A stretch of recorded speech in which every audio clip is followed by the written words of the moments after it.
предмет нашей гордости. Главный проект экспортный от Санкт-Петербурга в театральной сфере, который каждый год представляет комплексно театральную культуру Санкт-Петербурга.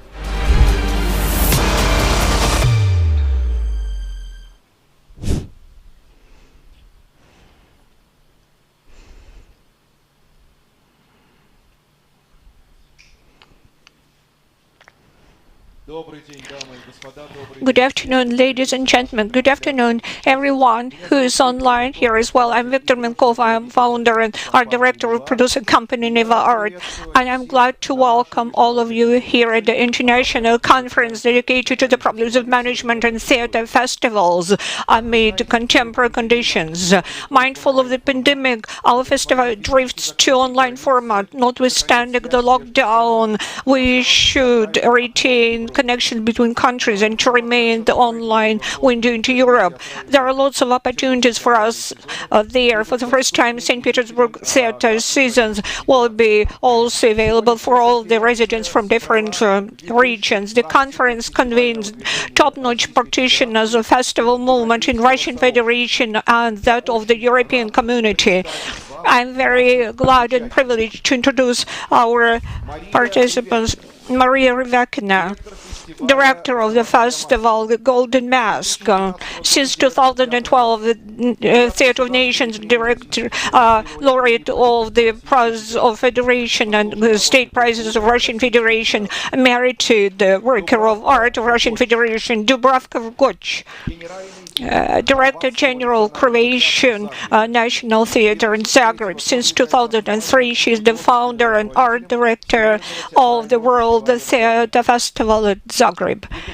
Ekaterina Galanova, director and producer in the sphere of performance arts, theater manager, founder and head of the largest in Russia international festival ballet, Dance Open. Lena Kraitlin, one of the founders of the Theater of Kasher in Tel Aviv. She is director of the international festival Jaffa Fest, Tel Aviv, Israel.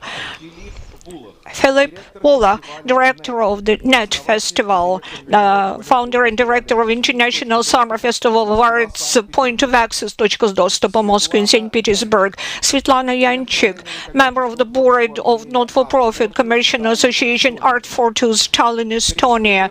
Christopher Wayne, director for the development of Edinburgh International Festival. Sergei Shub, Director General of the Theatre Festival, the Baltic House, Baltysky Dom, the founder of International Theatre Festival of Baltic countries and CIS meetings in Russia, married to the Work of Arts of Russian Federation, Natalia Metelitsa, Director of the Museum of Theatre and Music Art, Director of the International Charity Stroganov Foundation, Art Director of the International Festival of Arts, Dagilov P.S., married to the Work of Arts in Russian Federation, Alexei Smokotov, one of the founders and director general of the producing company Neva-Art throughout 13 whole years, conducting and hosting St. Petersburg theatre seasons. Roberta Doyle, board member of the Scottish Opera, board member of Donald Stewart Prize. She used to be a head in marketing, communications, and digital technologies, training and fundraising in the largest organizations of Scotland. Dear colleagues, today Maria Rivakin, Roberta Dorr, Sergei Shub, Lena Kraitlin, Dubravka Vrgoch and Svetlana Yanchik are here with us via video conference. My colleagues Natalia Metelitsa, Philip Pukolov, Alexei Smokotov and Ekaterina Galanova are here with us in the studio in world-acclaimed Museum of Theatre and Music Art. The format of the conference, we expand upon the preset topics and questions. The format for each speaker, no more than 4 minutes each. Dear audience, you may ask your questions and write comments on the broadcasting in the contact. I hope that the most topical issues and questions will be announced and asked to our speakers. After we will have listened to all the presentations on all the issues. So let us start. Question number one. The conference in pandemic condition, organizing a festival during the pandemic, is work from home effective to a festival team? All the pros and cons. First will be Maria Rivakina.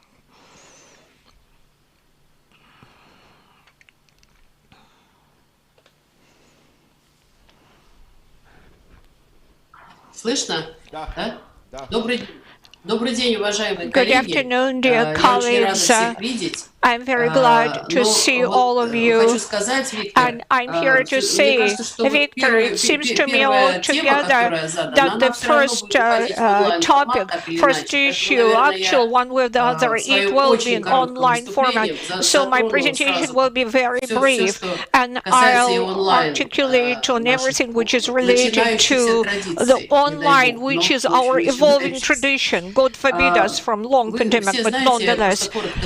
Just briefly, I'm here to remind you about the golden mask, Zolotaya Maska. This is the competition, contest, festival. There are experts doing the screening for the performances, experts on drama, theater, experts on music, theater. They work within the year. They view more than 1,000 performances all around Russia. If it's remote regions, they view them via video, and if they want to look them live, so they will come over and watch them. More than 1,000 performances a year, and they select 70 or 80 performances on the yearly basis, which is on the poster, which is the main block of the festival. We bring those performances to Moscow. Apart from that, they select another 100 most interesting productions, and we are to bring them over to Moscow and to show them to members of the jury of music and drama. This is 26th festival on the road, so it has been like that for 26 whole years. So we did everything which we were supposed to do since January, and in mid-April, typically we have a ceremony. So we started the process. I will not tell you all the background logistics. It's agreements, selection of the venues, booked hotels, tickets, airlines tickets, transportation of the scenery. But then this pandemic came along, and since 18th of March, Moscow went into lockdown, and we were in time to have out of the competition program as well, which by the same token was selected by the experts, and it's conducted in Moscow, performances from different regions. We fully did that, and then we stalled the contest program. We've displayed only 2/3 of the performances for the members of the jury. Amid the pandemic and lockdown, we were putting together different plans, plan A, plan B, plan C, different scenarios we had to reconsider them from time to time, and we managed to go on when Moscow went out of lockdown. Since September, we started showing performances, and instead of 15th of April, we conducted our ceremony of awards on the 10th of November. So our members of the jury for the performance worked instead of 4 months for 9 months. It was very challenging. We were not able to bring to Moscow all the performances, and there were no venues left, so we had to send our experts to 12 different country towns of the regions. All the remaining part of the performances we brought over to Moscow, but as to the performances in ballet, out of Ekaterinburg, and another one in the nomination of experiment, we decided to do it online, but it's prohibited because the experts in the jury have to watch them live. But 24 soloists of Ekaterinburg ballet have fallen ill, so we couldn't bring them over here, and we tried to bring over the members of the jury there, but we couldn't do that because it was like a chain reaction of people falling ill.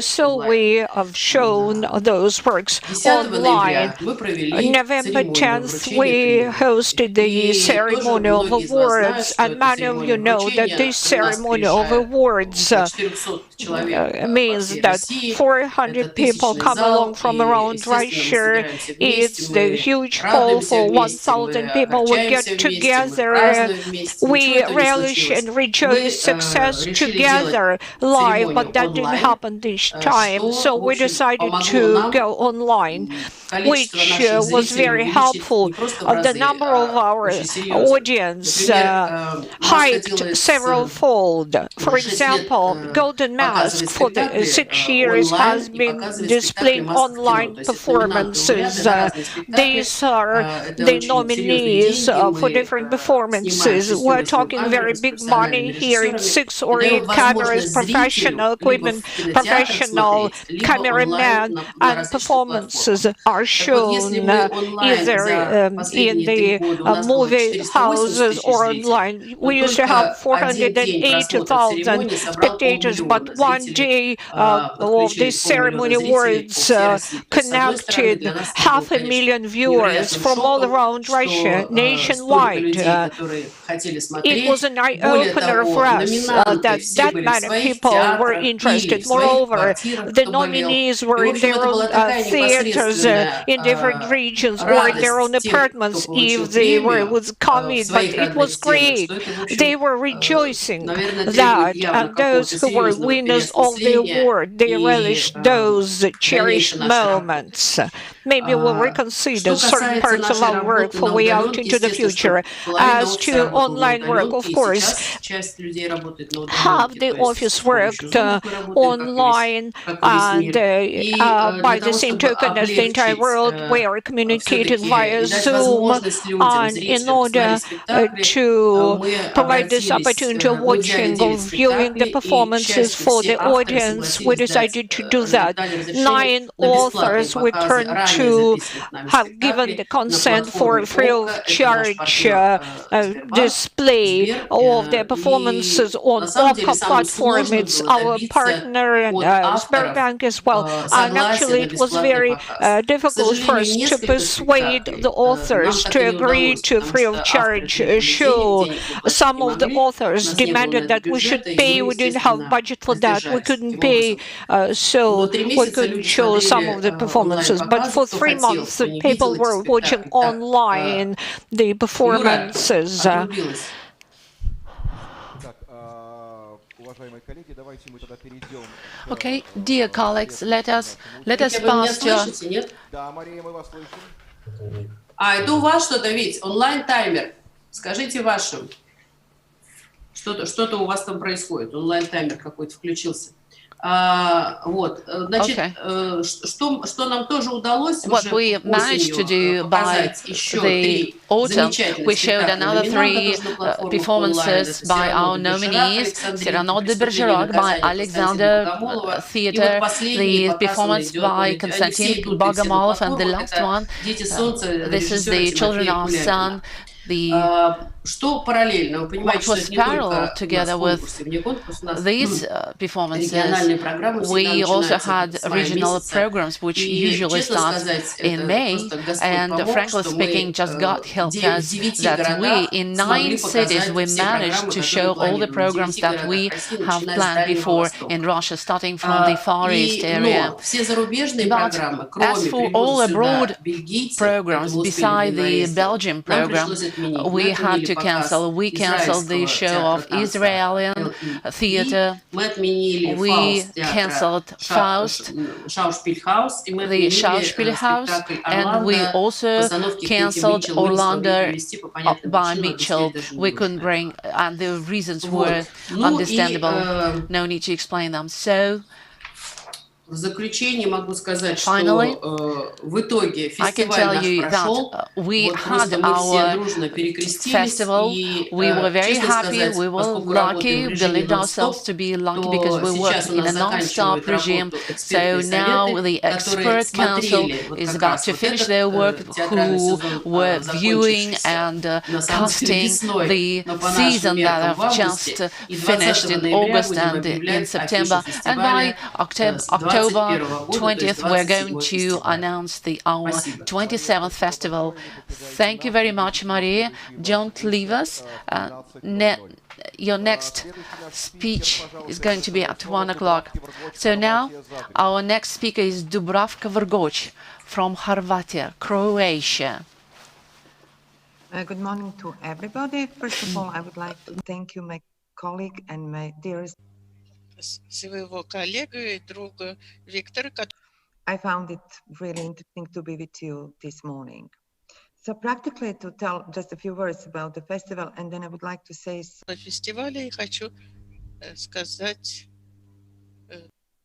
about the festival, organized festival in this crazy pandemic time.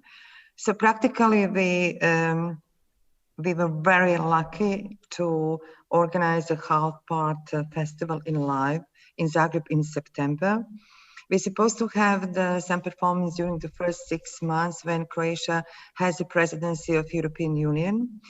And we got some extra fund from Europe and extra fund from Ministry of Culture, but we couldn't do it because from the middle of the March, 12th of the March, we closed the theater, and it was not possible to come to the Croatian to any international work. But then later, during the autumn, during the summer and the beginning of autumn, the situation with COVID-19 was quite good, much better than today. So we invited 3 international performances and presented in front of our audience. It was Italian and 2 Belgian performances, and we were really, really lucky. The last one, which was supposed to be 2 weeks ago, it was a Milo Rao, new performance family, but the Minister of Culture of Belgium, just the day before, forbidden any activities for Belgium theater, so we had to postpone for some better time. But I would like to share with you some of my thoughts about the organization of the theater and about even the possibility to have a theater and what kind of theater we could have in our time. So I found extremely interesting talking about international creation and co-production in our time when everything in Europe and in the world has stopped. So many countries faced with new lockdown and theater all over the world are closed. Talking about international theater collaboration in the pandemic time, when the world mobility seems almost forbidden, for me, it's a bigger challenge than have such a kind of conversation in the time when we were traveling around the world, inviting foreign artists to work with our artists and done co-production with different partners in different languages, exploring the world of diversity and organized fantastic festivals, inviting many theaters from all over the world. You know, in these dramatic and for our sector, obviously, very strange conditions, we are forced to organize the festival from our homes. Of course, we are missing watching the performance in live and make objective selection of the performances, which we would like to present. We are also missing meeting with the partners and conversation with the artists. And then what seems to me maybe more important, we are missing direct dialogue with the audience. We cannot from our home be aware of their reaction to the performances. We cannot recognize their feelings, and we couldn't know how if their unseen participation in the particular festival performances. Also at home, festival team cannot communicate it in the way they used to do. The director of the festival or curator cannot travel to see in live the performances. Sometimes it is difficult to put in the context performance, which could be seen only online. The lack of audience reaction in the theater performance belong to also could be problem to judge, and finally to choose a right performance for your festival. On the other hand, many things are more easy and more efficient in this situation. Financially, the model of an online festival is much, much cheaper. There is no expenses for travel, accommodation, even the fee for the performance is sometimes cheaper.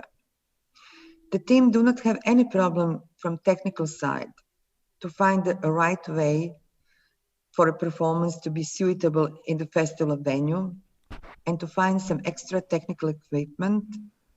Also, they don't have to organize travel and accommodation or any other specific needs from the side of guesting performance. They're working much less, and actually they have to concentrate only how to organize online recording of the specific performances and some special program, online conversation dialogue between artists and audience, maybe some program about the theater, which performance you present, or organize conferences about the topic of the festival. And finally, the program of the festival online will have more audience. Although we could see lots of benefits from the online festivals and work from home, I would always choose a live festival because I believe that the theater is always a lively dialogue between people on the stage and people in the audience. However, this dialogue will be difficult to organize. That's it for now.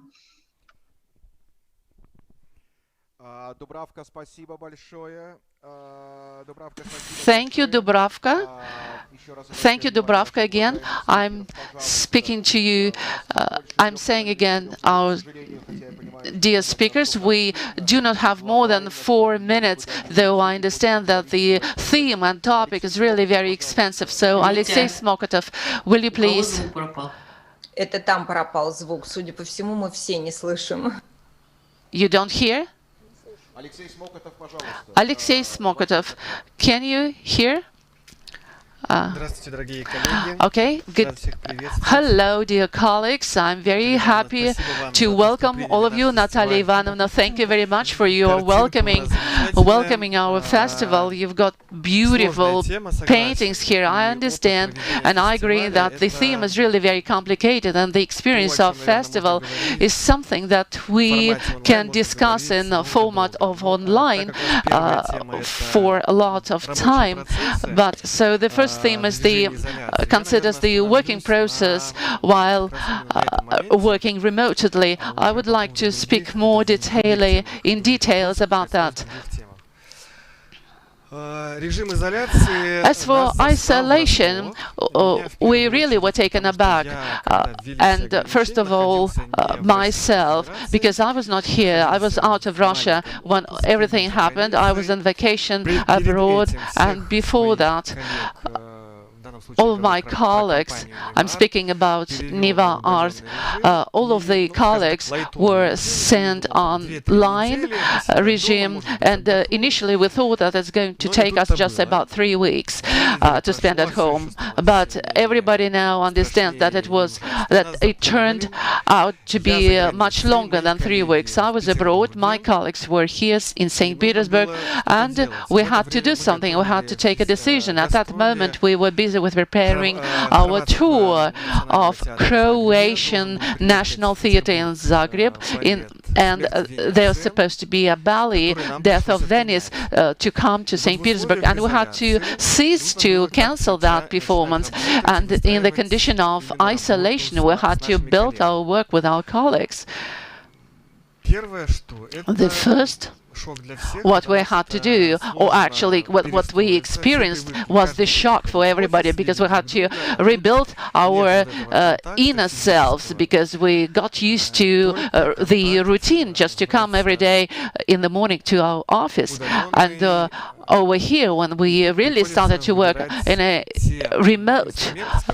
remotely, we had to choose those instruments which we could use for this work. We tried all the possible instruments, Skype, Zoom, everything which was applicable, and any kind of programs of internet, Telegram, WhatsApp.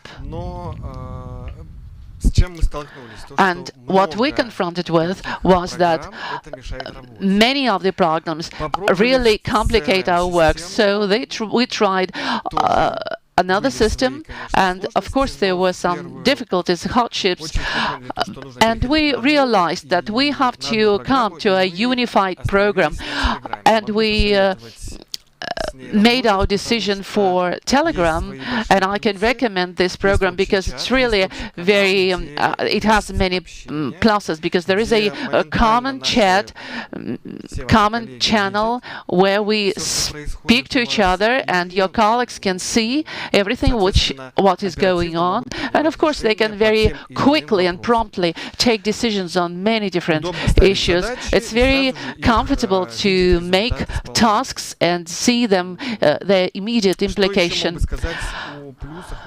As for the pluses of the remote work, is the mobility of people.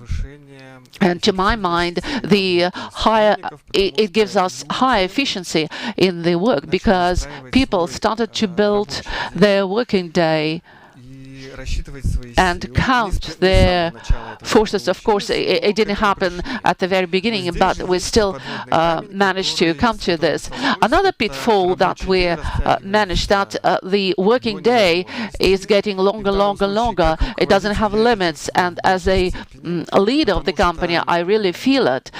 Maybe more than anybody, because people keep writing to you, people keep calling you, they keep asking you questions, and you understand that you have to be very brisk and brief in answering your question. You have to agree with people that our working day lasts till 8 o'clock in the evening, and after 8 we finish to work.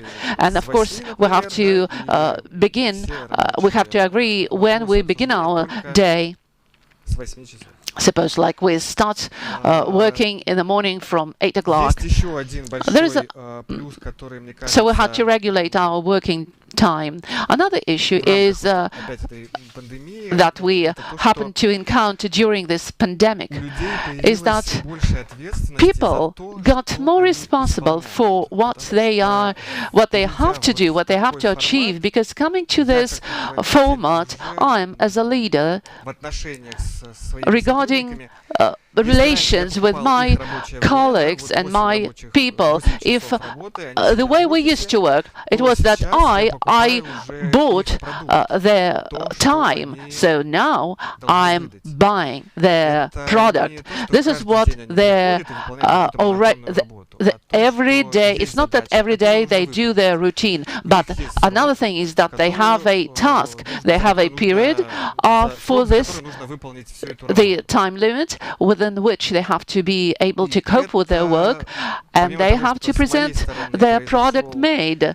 And this is one of our achievements that we did. That was a breakdown moment in our work. And another point is that it was very important that those people who worked with me, they couldn't understand, they couldn't realize why do we have, they were really confused and some kind of abashed and bewildered, because they were saying like, but we are working and there is no result. Actually, it's very difficult to see the result. When we agreed, when we got together and agreed that we have to come up to the result and to the task, this is the most important now. And when we realized that we really do have the final task and we do have the result, it means that it proves, and it means that we do have the process built. The fact that I'm buying the product from the person who works with me and I pay him money is possibly this is what worked, and positively, and people got tuned themselves on this wave. I just don't see the time. I can speak a lot about that. So how much time? Do I have time? Okay, you finish your time, and I understand that really these are very important tasks, and we really miss each other so much. But still, thank you very much. I have to pass the word, to take the floor to Svetlana Yanchik from Tallinn. Hello. Добрый день. Hello, hello to everybody. So if we speak today about difficulties and the new forms of the work which we've worked confronted with during pandemic regarding the working process, then maybe in Tallinn this story was less difficult, because speaking about our festival, we have constantly two people in our office, me and my colleague, my assistant. All the rest of our people, they work remotely. So we, from the very beginning, we started this process and we didn't have to invent anything new. But still, we had to get together and to discuss some creative ideas, because only real talk, real conversation may come up with the creative task. So those platforms which we used before that were all of us participated, but we're not really talking directly. In this meaning, in this term, Zoom in pandemic just because became everything for us. Another positive thing during this time, and we have to underline this, this is the help of the government to everybody who works in the field of culture, because practically once in 2 weeks, or maybe even more often, the Ministry of Culture Estonia had the Zoom conferences for us in order to help those people who found themselves in a difficult situation. And also the business people, the business community helped us, because there were very many events, cancelled events, there were very many agreements which failed to be fulfilled with regarding hotels, transportations, or whatever. So any different of help was provided to us. We actually, what refers to the internal work for us, it didn't become a problem. But as for communication with the external world, with the world itself, of course, this is a story, was a very, that side was very strange for us. And even now, we didn't find any solutions, because we are cut off Russia. Our festival works for performances for Russia. Today, we cannot arrange technical visits. We offered to some of the theaters to prepare video charts. When our technical director is at the site and shows through the video to the technical director everything what they're interested, but we got a refusal. It was denied this work, and definitely there were reasons for that. Another thing is that a number of hotels closed themselves because they do not have visitors, and of course it's easy to understand that now the number of major hotels, they just closed, and in summer we started to look for new hotels, and looking at the hotels via the video chat, it was really very difficult, and of course it required some real visits for us, which were possible only in summer. Adverse implication and content was not very much pronounced, but it was around. Let's say most part of our spectators book tickets via internet, but nonetheless there is one segment of viewers who buy tickets physically through the ticket office, but ticket offices were shut down. So typically we started selling at the outset of April. Now we started mid-July. And what's amazing, and unfortunately, Okka platform is not around in Europe, so we were not able нашим to зрителям provide this service to our subscribers, our viewers, Но those тем не менее мы performances еженедельно в нашем for viewing. But Фейсбуке делали nonetheless, in такую Facebook подборку weekly, спектаклей, we were которые putting зрители together могли видеть на several различных performances. платформах, в том Viewers числе could европейских, see для their того, чтобы different удержать platforms, внимание inclusive of нашей European ones, to аудитории retain вокруг нашей темы the театральной. Ну вот, attention of our audience towards our major theatrical особенности работы в topic. период That's пандемии how we у have нас been были. working amid pandemic. Thank you very much. I have an announcement for all the Russian-speaking viewers who view us via YouTube. I remind you that you will be able to watch the broadcasting without translation into English on the link on your official website, which you can see now on the screen, just for your record. Next speaker will be Christopher Vin. For 12 years, and I oversee all fundraising activity, raising between £3 and £5 million per year in support of the festival.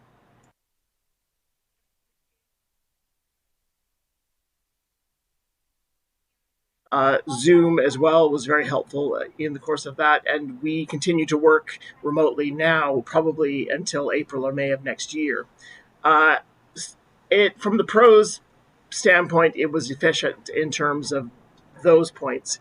From a no, that was not helpful. I think from the creative process of being in a room and riffing off someone's ideas and coming up with plans was very challenging on a Zoom call because you can't really talk over each other, and there is a politeness and protocol set that was a bit challenging. And it was hard to disagree in terms of being online. We've gotten around that sense. But yes, I think it was fine in terms of the post-planning, but in terms of the planning forward, it has been really challenging to have creative ideas and to bring people together in a creative space to form a festival. We're lucky in that we had all the acts booked for 2020, and we are looking to honor as many contracts as we can into 21. So we have a pool of people that we can access or will be able to access. Fingers crossed that we are moving forward in 21. What it did prove to us was that we don't need to be in the office 5 days a week or 7 days a week. That working remotely works, and I think we will go back to probably a 2 to 3 day in-office work day when we go back into the building when that's possible.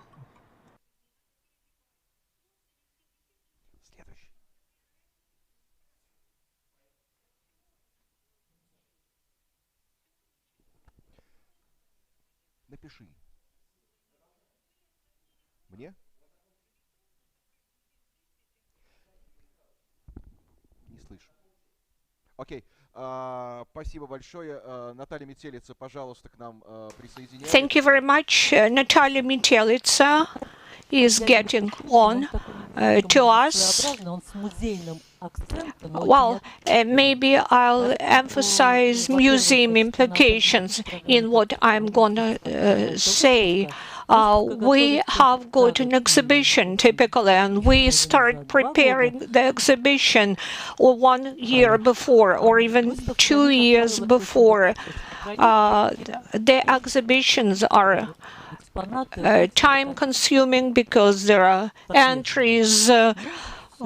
For every exhibition, we have to take very good care of that. Amid pandemic, it's very, very difficult to go along with that. But we are dealing with everlasting values, intangible values. We have got ambitious projects. One of the projects is in the close circle theatrical of Diaghilev. It's dedicated to Sergei Diaghilev and people he connected together for implementation of his ambitious and very interesting and successful ideas.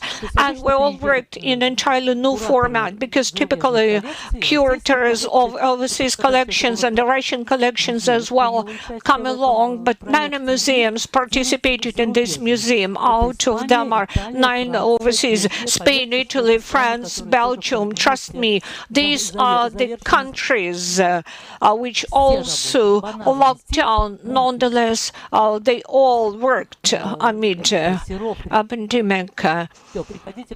And you can watch our exhibition, but it was quite challenging as to the full transfer of the entries of the exhibition. We did that fully online for the first time ever. We were also recording and displaying how we transfer the entries, the collection, how they are all unpackaged, and just how they are displayed during the loan exhibition and so on. There are the implications related to online world and online work. But for the festival program, and this year we slightly extended it. And first, it was Bolshoi Theater with Gabrielle Chanel performance, because Coco Chanel is one of the characters displayed in this Diaghilev's exhibition. It was interpreted in a very interesting way by our ballerina Svetlana Zakharova. But there were 2 events which we planned, but they never took place. Since 2017, we have been trying within our program to develop certain ideas, not too sure what has been very famous around the world, but we are as co-producers. And of course, we always remember that Sergei Diaghilev is always around us in a way. So we keep coming up with those ideas centered around Diaghilev, and we get a very positive response and feedback from the entire world. And together with our Russian and international partners, we had lots of wonderful ideas, but the pandemic changed everything, because overseas choreographer couldn't come along and work with our 2 companies, or our company, which planned to start in April, could do that in August, and so on. Mindful of that, we transformed the program of our festival. We canceled the world program of the Swan Lake, and then it was Diaghilev's exhibition was instead of that. As to whether we work online or offline, it's not so important for us, because we don't have those people who are always sitting in the office every day. These are people working in other museums and companies, but we get united under the high token story we select each year for our exhibitions. We communicate online and offline. I don't think it's forever. Period. But mindful of the pandemic or by the certain whim of the providence, we have to do that now. But I hope that in future we'll return to offline discourse as well, and performances will be shown live. But without any doubt, those lectures and round tables which were made possible thanks to internet and Zoom, I think is the great advantage. The beauty of it is that we can do a lot without bringing people from different remote countries who wouldn't be able to do that right now. It's not possible to bring over here live Americans, for example, because of the lockdown. Live Americans, so to put it. I mean it joking. Second question, online formats. Is online productive, or is it necessary measure? How does audience react to digital theater? Okay, and Yelena Kredlina joins us. Hello. Hello. I'm very happy to see all of you. It's great, Victor, that you arranged this conference. That's why I can say hello to everybody and to congratulate two of you with receiving mask. The Iranian mask received, Viktor Minkov received the performance Crime and Punishment. And besides, it's good, it's great that we selected these two performances for our festival, Golden Mask in Israel. And we really hope that this will take place, if not in 2020, then in 2021. It's very difficult to speak about performances. I'm in Tel Aviv. It's 26 degrees sun and a lot of sunny weather, and I'm sitting here and saying that everything is bad and awful. No, we have to be optimistic. I don't know what to say, what is bad. I just want to be only positive. Only positive. It seems to me that we were on the road for this for a long time, and all of the theaters wanted to vanish, to seize the borderlines, to break the borderlines between ourselves. We were all, so this pandemic actually helped us to dissolve the partitions between us. And in March, when the theaters just closed, and I want to say that Israeli theaters, in difference with the European one, they never opened. They not for any number of audiences. Starting from March 15, we have empty theater.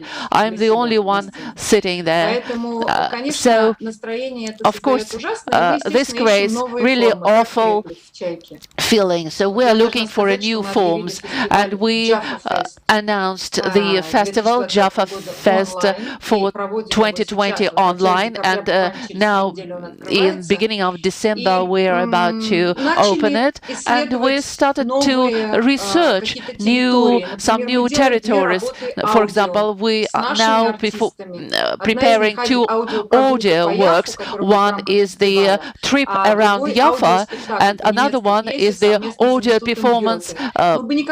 This is a German play together with Institute Goethe. It would never happen to us if it were not for pandemic.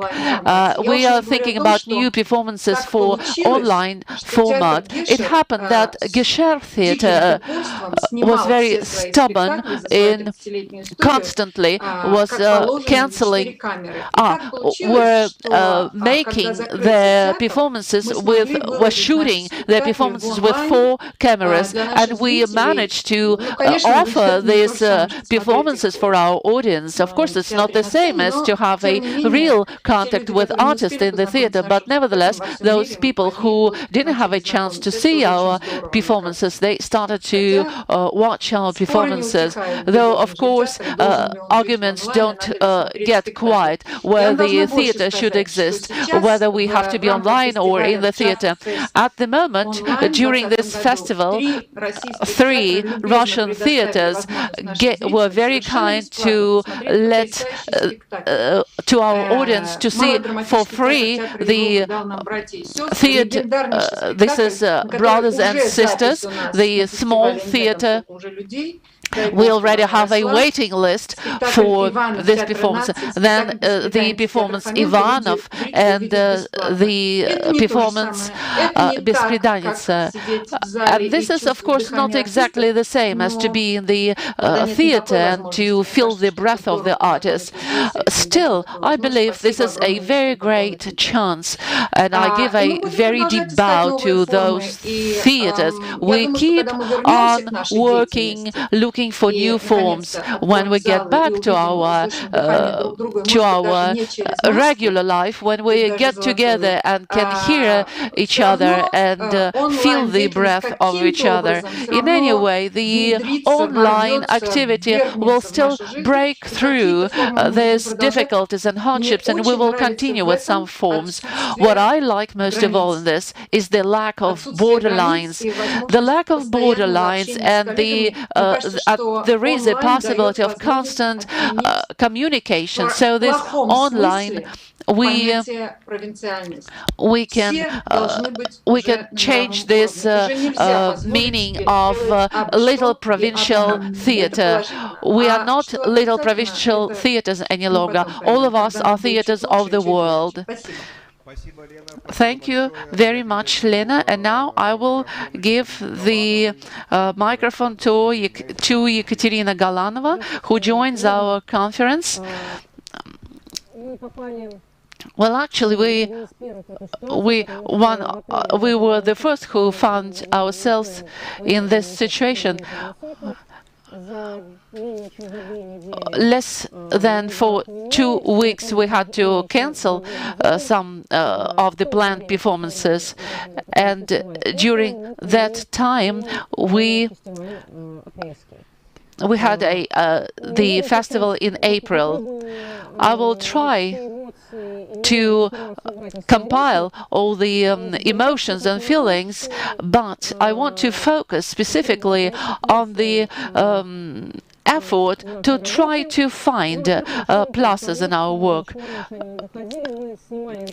For example, we were shooting from different cameras, 10 or 15 cameras. We were shooting depending on the hall where we were working.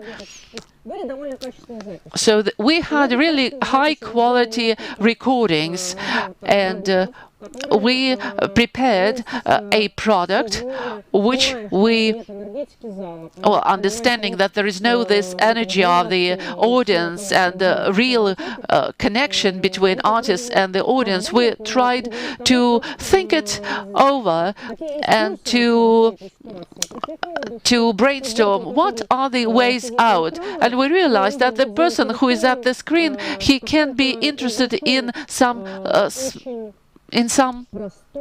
simple and accessible understanding of what he sees. And we prepared a series which was called the History of Russian Ballet, where we collected ballet fragments for the whole history, some stories of the ballet, a little bit of everything, and it really found its demand. These were kind of lectures which were very positively accepted by the audience, and 4 million viewers had a chance to see our program on ballet. Together with that, there were other projects made by our company. Of course, it can take us a lot of time to speak about minuses. I want to focus only on pluses. We made a studio.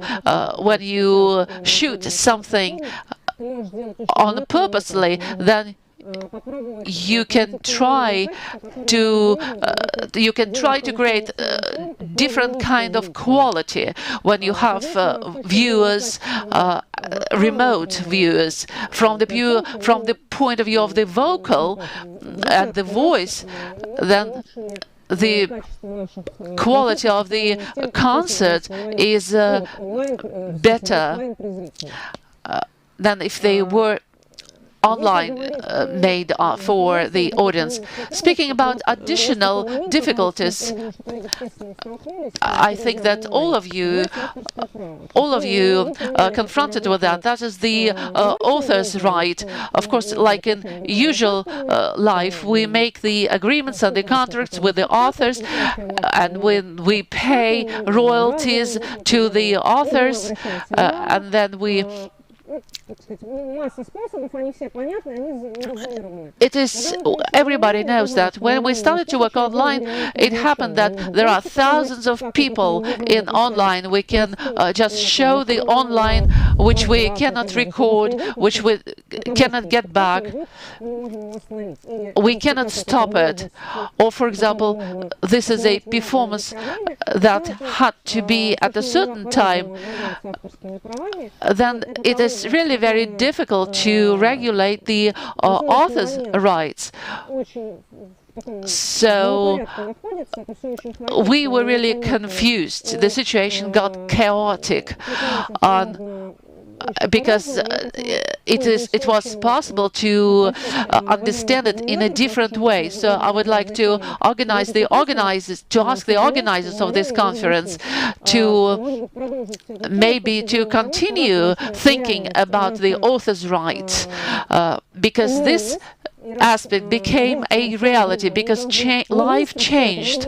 All of us responded very quickly. We just didn't have our hands loose, but we started to do whatever is possible. So we need to adopt a law or to work out some legal regulations which would allow us to understand clearly what shall we do with the author's right. I think that we need to work seriously on that. We, of course, have to be creative. We have to work on creative programs, but together with that, we have to create a legal frame, would come up to some logical algorithm which would allow us to be just in terms to our authors. Of course, speaking about our product, we have about 150 authors, but still there should be other possible ways which would allow us to not only to protect the author, but also to those people who rent their product would be comfortable to work with that. As for the new genre and new performances, there were lots of arguments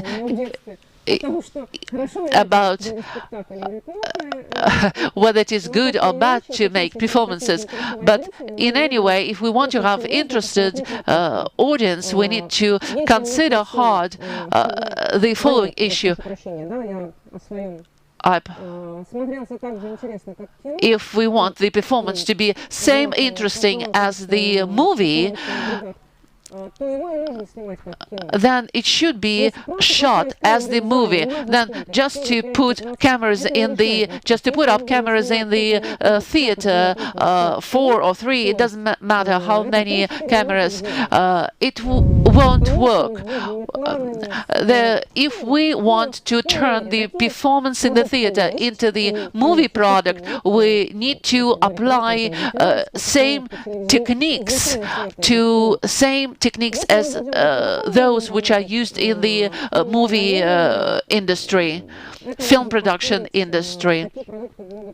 Then, in this way, the theater product would become competitive with the online theater product will become competitive to the theater live product. So now I feel that it is time to give the floor to the next speech. Thank you very much. Your recommendations are really very positive and good and productive. I understand during our conference that there are so many issues arise that really have to be discussed in the next meetings, because we meet with different experts inside of our community. Now I give the floor to Natalia Metelitsa. Yes, Katya raised a very interesting topic, but this is a very different art, creating of a high quality television, but highly artistic product, but this is a very different product. All of us know what it is like, a real movie, a real film, a real television film, what is a live theater performance, and the performance in the theater turned into a film. This requires an absolutely different technical work. So this requires cameras, cameramen. This is a big story which is parallel to those story which we have when we travel with the theaters, when we bring and invite other theater companies to us. That's why this might happen. It might happen. We can think about that, but it's going to be an absolutely different format of the artistic festival, different artistic art. So now online, I accept as the informative story, the story that tells us what happened, what is happening now, how are we working on the preparation of the theater, what are the authors of the theater thinking about, and what about the audience? Just imagine those viewers who are at home on their couches. They just look at it at the screens. Speaking about our viewers, I can say that we've got so many spectators as Katya has. But in any way, our festival is a little bit different. I cannot say that it is art house, but still it's different. And that's why, for me, online regime is not acceptable. One person like the Japanese artist who dances an idiot, no, it's not acceptable when we have just one. Or suppose the person who we shouldn't forget about the magic of the dancer, of the ballet artists, and all this should be felt by the audience. We need to show the story. We need to keep the attention of the viewer. If the audience is really missing the theater, it will be driving to the real-life performance. And now we're having Philippe Wolof joining us. Hello, I'm going to speak about the point of access, because we already had it in this online regime, and this year, we actually within 15 minutes could do that. We were very happy having everybody at home, because this festival, I will just cover it in a couple of words. Our task is research and inspiration for the artists to develop the theater forms and uses for that different spaces, just because we do not have our own spaces where can we work in a regular way. So different digital platforms, starting from 2012, we started to apply them. We already saw the performance of director. So it was not understandable. What about the viewers? So when the pandemic came, it became clear what to do with the audience.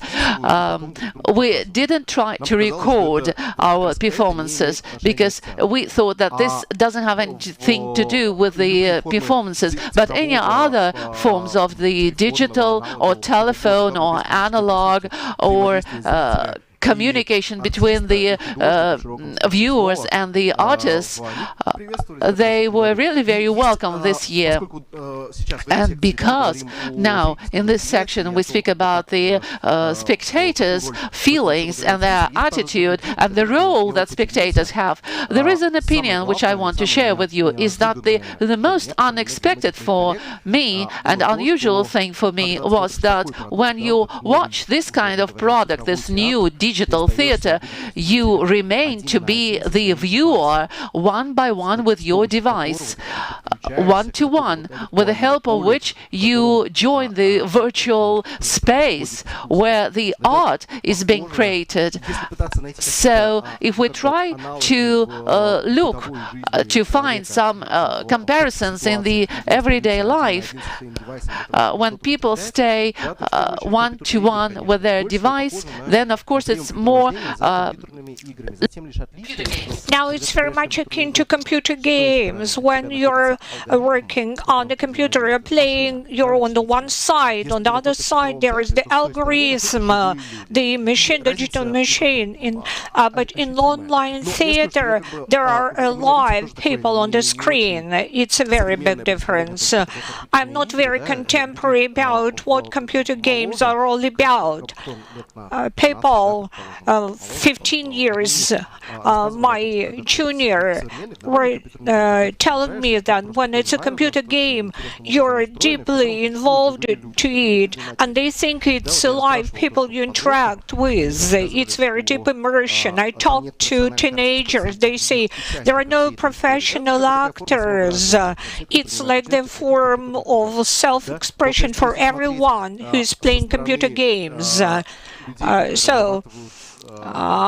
Mindful of those people who develop video games, it looks like what we have been doing fully fits into the procrastination bed of their work, but there are professional actors inside. It's like the division of participants of this joint game process into those who came along just to get pleasure, to get fun, and there are the others who have come along to get the kicks out of it and also to display their professional actors' skills.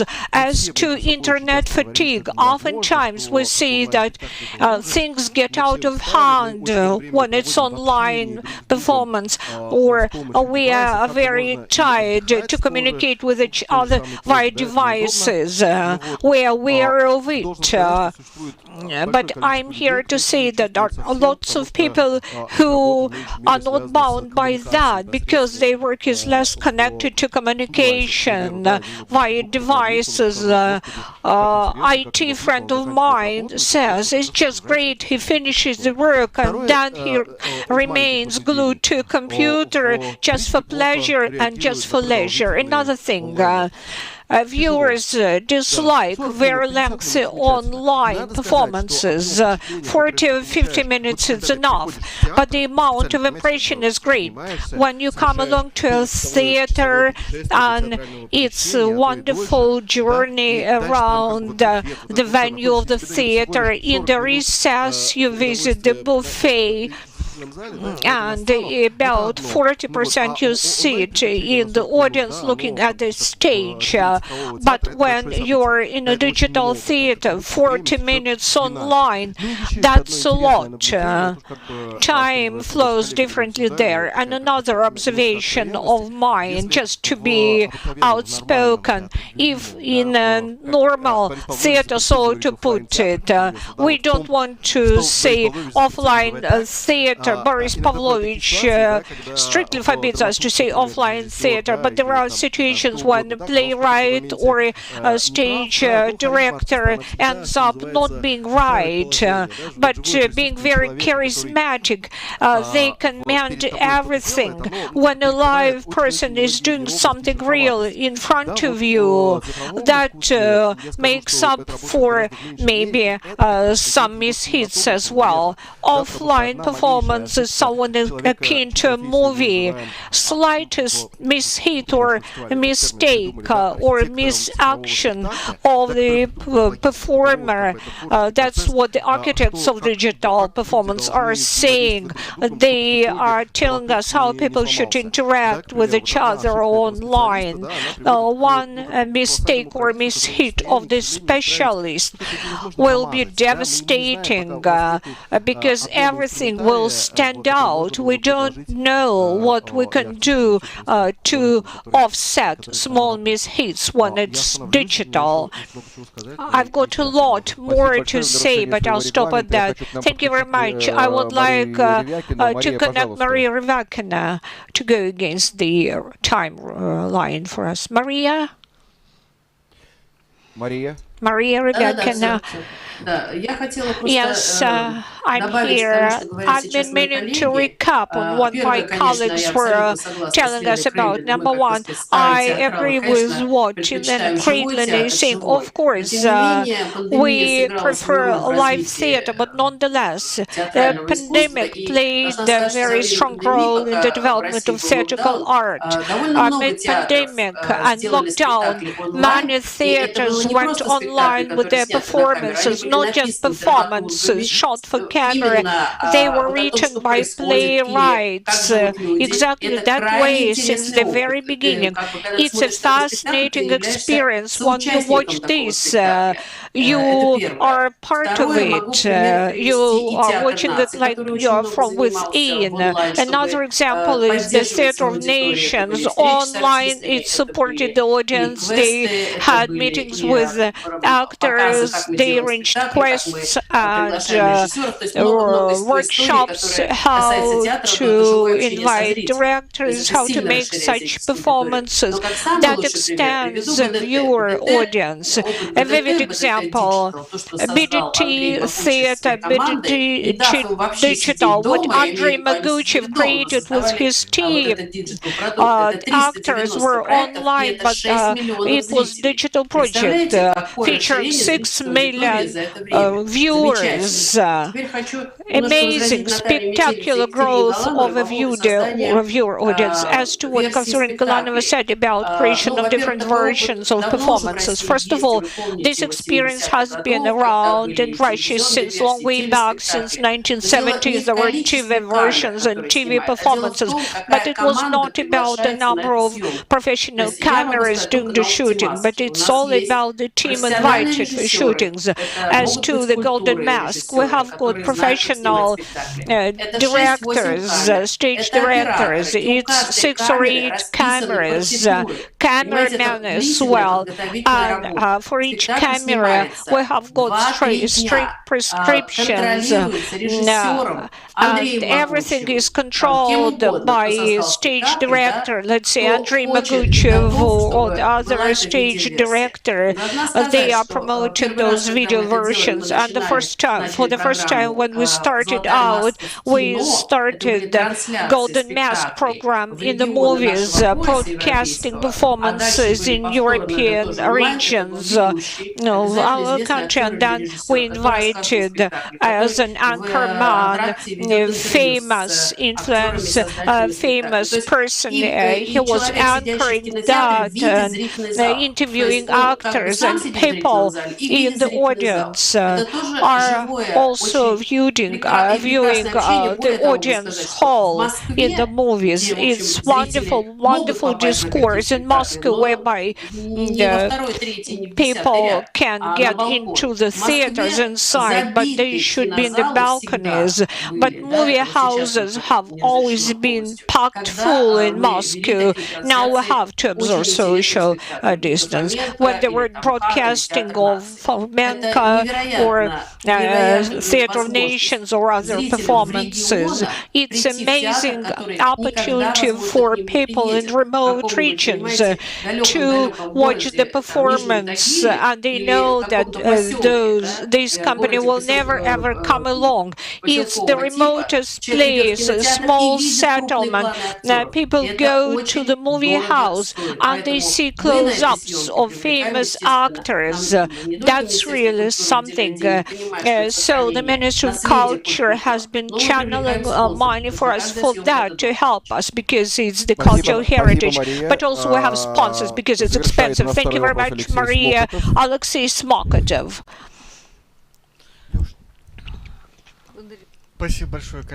Thanks a lot. I'm gonna wrap up this chunk of the program.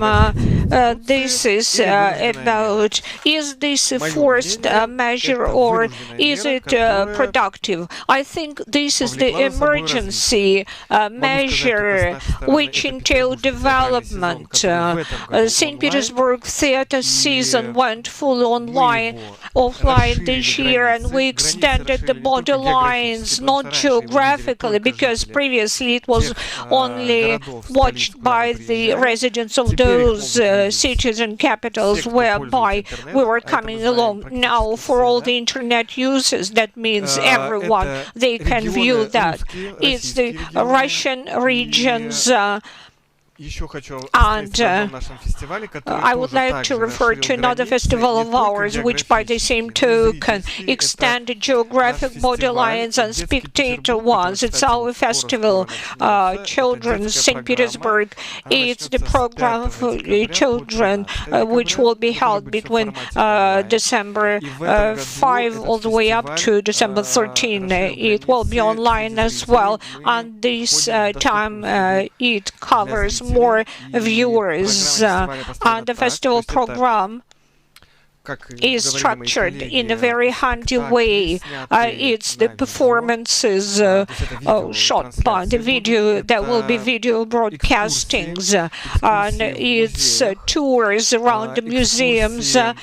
It's the guided tours in the theater museums, the guided tours around the railway museum. It's workshops and creative meetings, workshops and master classes and roundtables for adults and children.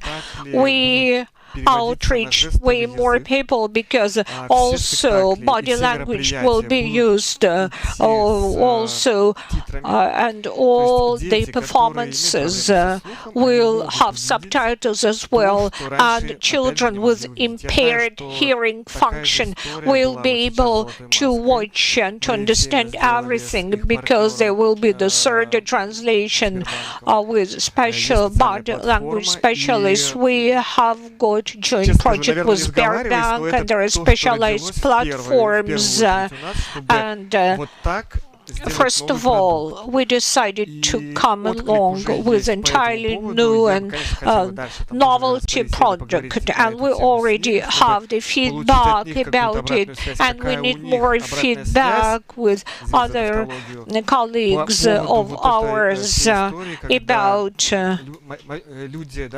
this story when people with impaired hearing or eyesight will be able to watch those movies, to watch those performances when there are subtitles or sound or body language. I guess that about wraps it up in this part. I was talking about online and audience reacts to digital theater. In what way? Third question, innovative communications methods, communication tools that help in the preparation and holding of the festival amid pandemic. Svetlana Yanchik from Tallinn is to speak now. Svetlana? Svetlana? Yes, here I am. Svetlana, no more than 4 minutes. I'll try to. Thank you. At the end of the day, we all ended up in terra incognita. We had to rapidly and effectively respond to the situation. We ended up in the lockdown even before Russia did that. And bottom line problem which evolved was about communications with the outside world, communications with our followers. And with our spectators, we've been meaning to book out in April already, and we had to find communication tools. For example, we participated in social program entitled Stay Home, when around the country famous people and influencers were on the video trailers, sitting in their own dining rooms in their apartments, departments calling out for everyone to stay home. And we were mailing out the information as well for our partners and for the viewers. Тогда мы сейчас Well, мы переходим. now we, yes, now the sound is back. Если в таких мероприятиях, допустим, As to участвовали social events, скажем, лауреаты, номинанты let's маски, say, или это каким-то Golden образом было Mask связано с маской, мы всегда winners сопровождали or эти nominees показы were on рекомендациями, those video советами. trailers. Каждый We раз указываем, also допустим, were на adding up фестиваль some и говоря о том, что recommendations та или and иная tips персона в то или иное to время были в those Таллине, video trailers, участвовали в наших mentioning that спектаклях this и and так that далее. person shown on the Еще video один trailer момент, чтобы как-то participated все же in были Golden Mask озабочены festivals. течением And on пандемии, top да, of как that, долго она everybody будет, was что это deeply такое и так далее. И disconcerted. They поэтому were несколько concerned раз для своих with подписчиков, pandemic and допустим, в fearful of Фейсбуке that. мы And repeatedly for our публиковали и Facebook переводили subscribers, we were сообщения making Министерства культуры, publications да, and которые говорили translating о том, the какие мероприятия announcements возможны of the в Minister of ближайшее время и так Culture далее. announcing which И еще events will be одно интересное in the наблюдение – nearest это выход future. из Another карантина. interesting У observation нас он was тоже about случился pulling раньше, out чем, of допустим, в lockdown. России и It в happened близлежащей prior Латвии. to when Russia Интерес к and Latvia реальным did that, and the interest for the real мероприятиям был настолько offline велик, что events многие эстонские театры was очень so быстро great that выпустили many летние Estonian проекты. И они были theaters практически rapidly все очень launched быстро summer проданы. projects, and they И were booked пользуясь out опять-таки этим totally. моментом, интересом And к using this событиям momentum, вживую, this и тем, great что еще interest по инерции towards многие оставались в offline интернете, мы events, and by запустили inertia продажи в many июле. retained in Обычно это internet. мертвый We сезон для launched продаж. sales in При этом мы June не and July, использовали which is никаких the рекламных low каналов, season for кроме sales, социальных сетей. and we Да, мы didn't use проплачивали any их, но бюджет был commercial минимальный. channels И apart мы from social практически продали media with такое же minimal количество budget, билетов, and которые мы we обычно sold продаем the весной, same number of складывая в tickets другие which we do платные when we проекты sell in средства. spring Вот такие вот with новые big наблюдения projects. и These are new observations, так mindful сказать, of the способы общения pandemic с and аудиторией the мы ways of использовали. discourse with the Вот кратко, audience. пожалуй, все. Можно еще, конечно, Is it? но, Of course, по-моему, I 3 can минуты вышли. many other things to say, but this is about 3 minutes. Thank you very much, and we pass to the fourth question, which I'm going to combine with the ninth issue, festival budget in the pandemic. How pandemic affected the festival cost, and what are the risks and the pitfalls? And the ninth question also connects to this. What are the relations with the sponsors? Maria Rivakina, will you please talk about this? Включаю. Слышно? Да. Да, да. Well, as for the budget of the festival, I've already said that at the very beginning of our festival, as soon as we started our budget, speaking about the program of the festival, Golden Mask, without foreign projects and the regional projects that we're about to start in spring, then it is divided in this way. 37%, this is the state budget, Ministry of Culture, Government of Moscow, and the grant of the President. These are 37. Then sponsors, 53% of the sponsorship, and about 10% mix is the ticket sale. This year it made about 8%. Ticket sale made about 8% because we returned 30 million rubles to our spectators, our audience, for the cancelled performances. And as for the budget itself now, having finished with the Golden Masks and talking about the results, because we need to prepare our reports to the state and sponsors, we understand clearly that we will return 25% to the fund of the presidential grants. But fortunately, as for the presidential grants, it's based not on the funds received on your account. The system is very transparent over there. So when we have on our site the payments done. Only after that they make their payments, they make their transfers if they see the confirmations.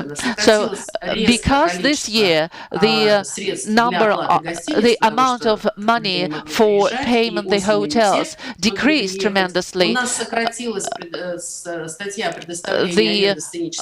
the rent of the stages also decreased. So we will not receive about 25% from the presidential grants. As for our sponsors, here there is a number of agreements. Some of them are agreements for advertising, and they were paid by our sponsors. We're going to fulfill that in complete shape and form.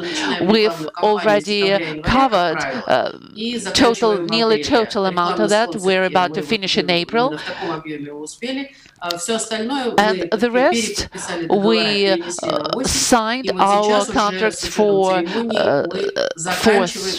autumn, and we're about to finish our work with our sponsors. We're going to report to our sponsors with the exclusion of those contracts which were signed by us to support the foreign projects. Here, according to the law, we have to return those money or to sign the agreement with the sponsor that our partner agrees to roll it over to the next year. Of course, as for all of our projects with the Baltic countries, the Golden Mask in the Baltic countries, in Turkey, in Switzerland,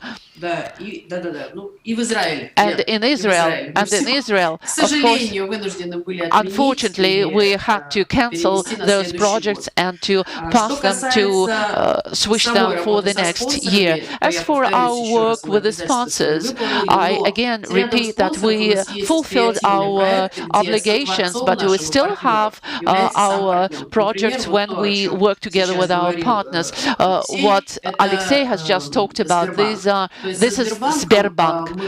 As for Sberbank, we prepared, and that was initiative of Sberbank, we prepared a product which is called the art for the problems of eyesight, disabled people eyesight, and we give a chance to these people to come to our performances and to watch our performances and let them make comments, and we listen to their responses. We make it possible for them not only to see and understand these performances in different genres, in ballet and dancing. And also Sberbank is our partner regarding placing our performances on Oka platform for free. And now Sberbank is our partner on placing our performances on Rambler. So it covers about 80 cities. Any citizen of Russia, not only Russian and from abroad, on Rambler, they could have seen, they do have a chance to watch our award ceremony and the performances of Golden Mask. And of course, we're very thankful to our partner, same as the company who works for the festival and our project, to our project Golden Mask in Lithuania. This is it. So thank you very much. If we have questions, we have them at the end. And now Natalia Metelitsa. Yeah, I've been listening to you very attentively, and the practical algorithm, very simple to what we have in our company. Just we have a smaller size of everything. Of course, it's understandable, but the difficulty regarding making reports and the reporting on the expenditures, of course, this is money of the budget. We have the budget of the city, which makes about 32% of our costs. And of course, it's good that we received it by the end of August, when nearly the situation, the picture of our fulfillment of the program was clear to us. So we already knew that this would be possible to happen unless the quarantine will completely destroy the project. So we used the city provided funds in order to report for us this year, because this is the only type of budget which cannot be transformed or transmitted to any other time, and you have to pay back to the treasury of the city back. So of course it was very, and it is very important for us, our relations with our French partners, with the Chanel house, and the exhibitions, when they brought their exhibitions, their exhibits for free. Well, actually it is a budget and a half costs regarding to arrange the exhibition. It's a very costly process. So we do agree about some things where we can pass around the difficulties. Some funds we could have rearranged and to make agreement with our partners. Like this year we issued a book which is about editing of this book was about 4 million rubles. So our partners, our sponsors agreed to rearrange the financing. And then Svetlana Yanchik will continue, will take the floor. Next. Svetlana.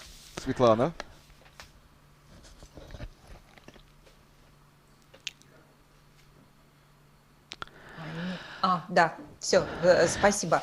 Thank you. Но то, что касается нашего What фестиваля, regards то у our нас festival, треть наших one субсидий third это of тоже our государственные subsidies, фондовые these are деньги, и более state чем money, треть and это more than one билеты, third. которые мы These are ticket sale, собираем, средства за the продажу билетов, collected money которые мы from the собираем. tickets. И в этом смысле, And in this respect, ну, скажем, уже в следующем фестивале мы next столкнемся festival с we очень will большой encounter проблемой, another потому что на осень problem, следующего because года for the перенесены autumn of the практически next все year, отмененные nearly в all этом году the мероприятия и performances and фестивали. И более events того, на which were эти cancelled this мероприятия year билеты уже are проданы. going to И happen in поэтому, autumn, and конечно, we've нам already придется sold tickets состязаться for уже с those теми events, and of course we'll have to фестивалями, с compete теми with those событиями, которые events свою and the работу festivals сделали, а мы which должны have будем продавать fulfilled эти their билеты. И, work конечно, already, and скорее we всего, will цена be just должна on the играть здесь stage of какую-то selling our решающую tickets. роль, она Of course, должна быть the cost of the привлекательна. tickets is И very если говорить important. об We need to Эстонии, think то, about the конечно, есть price of the масса tickets. программ, которые Speaking about Estonia, we've поддерживают got a number людей, of programs потерявших работу. which Но support одна people из who основных lost their статей jobs, but one of the доходов major Эстонии – это туризм и связанные с этим структуры, которые major обеспечивали structures обслуживание. that И, attract money to the country. конечно, This в is большей tourism, степени and это of и course, наши зрители тоже. and our Поэтому audience, с чем our мы столкнемся в spectators as следующем well. году, довольно So трудно we прогнозировать, но can очевидно, что это prognose, but будут still it is really трудности very с hard. получением These вот как might раз be денег в том объеме difficulties денег за on билеты, к которому receiving мы money привыкли. for Если tickets in говорить that о volume to which we are площадках, то accustomed поскольку to. театры Speaking очень about the долго sites for находились и performances, не here играли, I не can say репетировали, that не because выпускали theaters were спектакли, very то for a long понятное time дело, were что on осенью the следующего года будет очень isolation, много then премьер, in и the у нас мало autumn next year we're прокат. going to have premieres a lot. Чаще всего мы And работаем first of на all, now площадках we стационарных work at театров. the И sites of the площадка regular это theaters, опера regular сцена theaters. театра So Эстония, the который opera, уже our usual сегодня regular с site is the opera уделяет нам theater of своим Estonia. проведение фестиваля. И, соответственно, So, конечно, опять-таки решающим моментом the в decisive этих торгах factor это in деньги, this да, стоимость agreement is аренды. the Они money for готовы rent, уступить нам is the какие-то rent. дни How в much is the середине rent? They недели, are но в ready этом to случае стоимость этого дня, let us do она it in some формируется исходя days, из some стоимости special days of the week, but the price of these tickets, the average price of these tickets depends. So it would be like 10,000 euros. And next, I think that there will be problems with the accommodation, with the hotels, because two major hotels with which we used to work they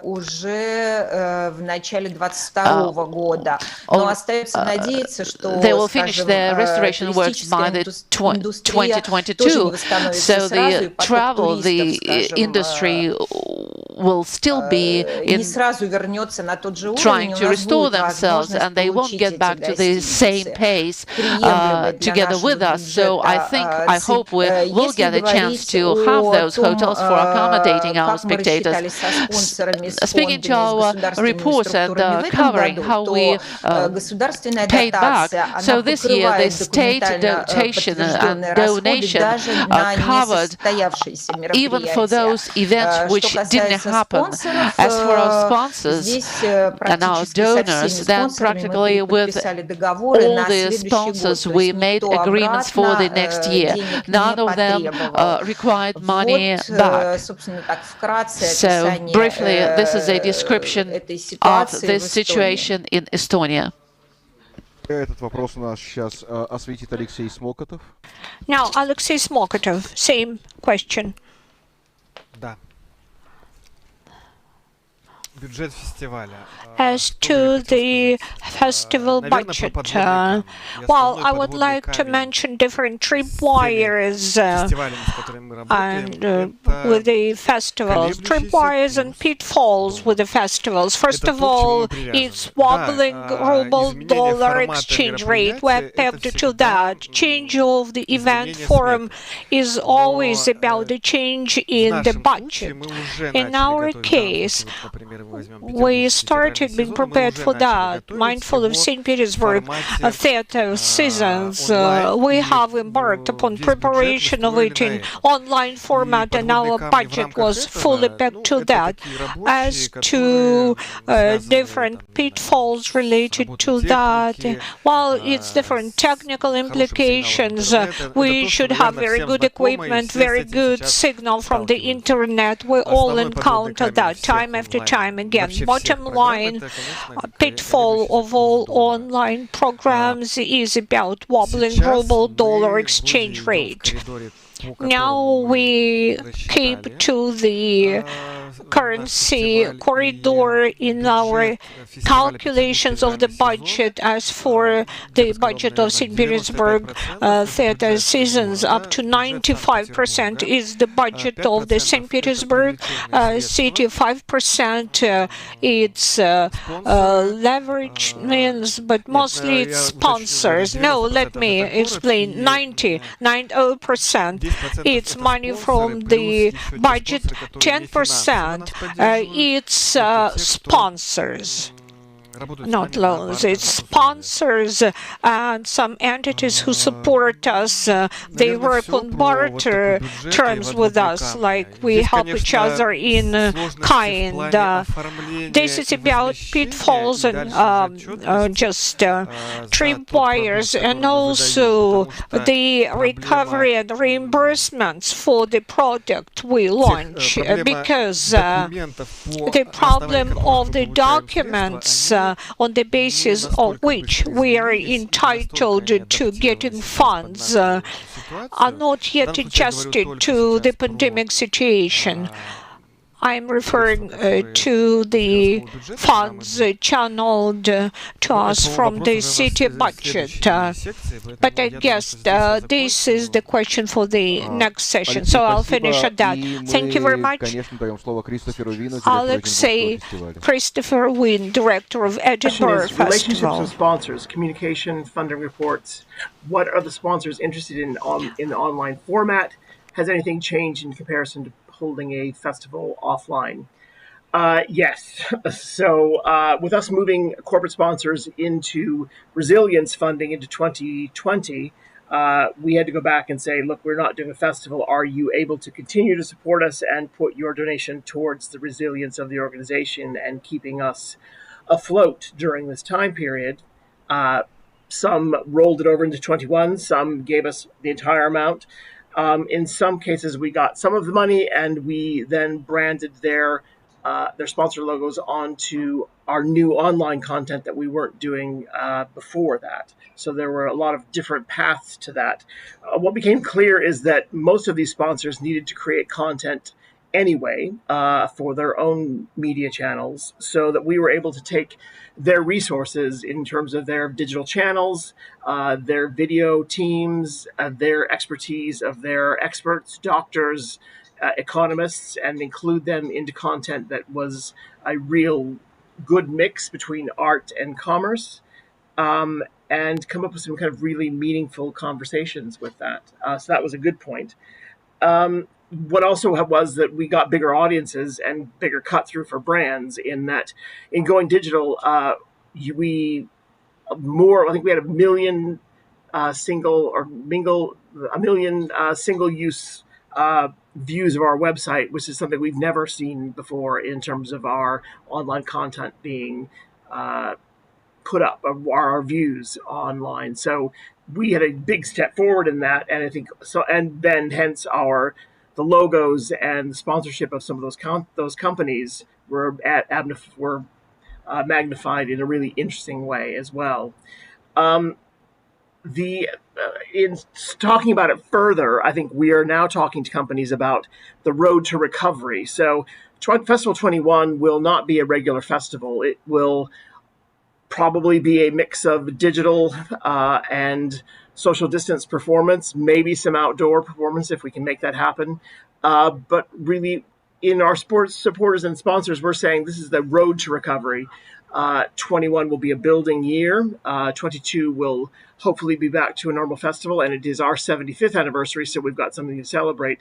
And our 23rd year in 2023 is our festival director's final year. And we will have a new festival director coming in. So we're talking to sponsors about the long-term goals and the long-term vision of the organization in terms of their roles as sponsorship, and trying to say, okay, this is going to be different this year, but when it goes back onto form, it's going to be something that you're going to want to have a foot in the door on, in terms of what we think is going to be a very big festival in 2022.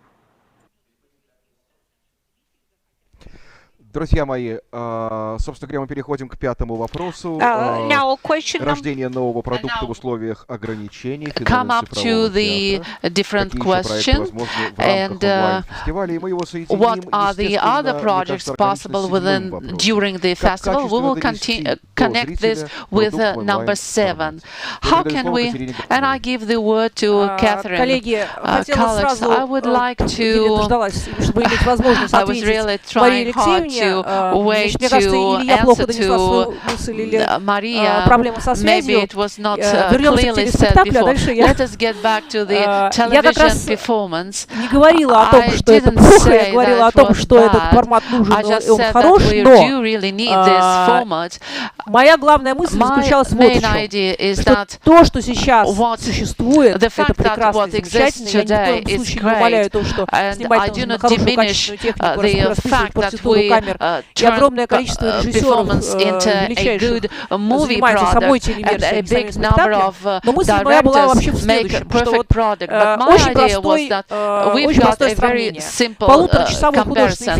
The film for 30 minutes film, it takes half of a year to make 30 minutes of movie. If we're going to be that particular in shooting our theater product, I really feel very envious to them. We're going to have a different quality. Natalia Ivanovna Metelica, she got me, and she responded to me that we really need an absolutely different budget for that. That's true. It's a different space technology, really. But this is what we are thinking today, and I think we will reach agreement about that, consensus. Regarding new product, I try to be very brief. Besides all the online shows that we, as I already told, were accompanied by little short lectures, I think, I agree with Philip, the viewer that watches it on the screen, it's not so concentrated. The person who is at home, he has many other things going on at home, and in order to, which distract him from our performance. So in order to keep his attention, we need very many instruments, different plans, different comments, information. Everything should be easy to click and get the information. And of course, all these segments should not be long.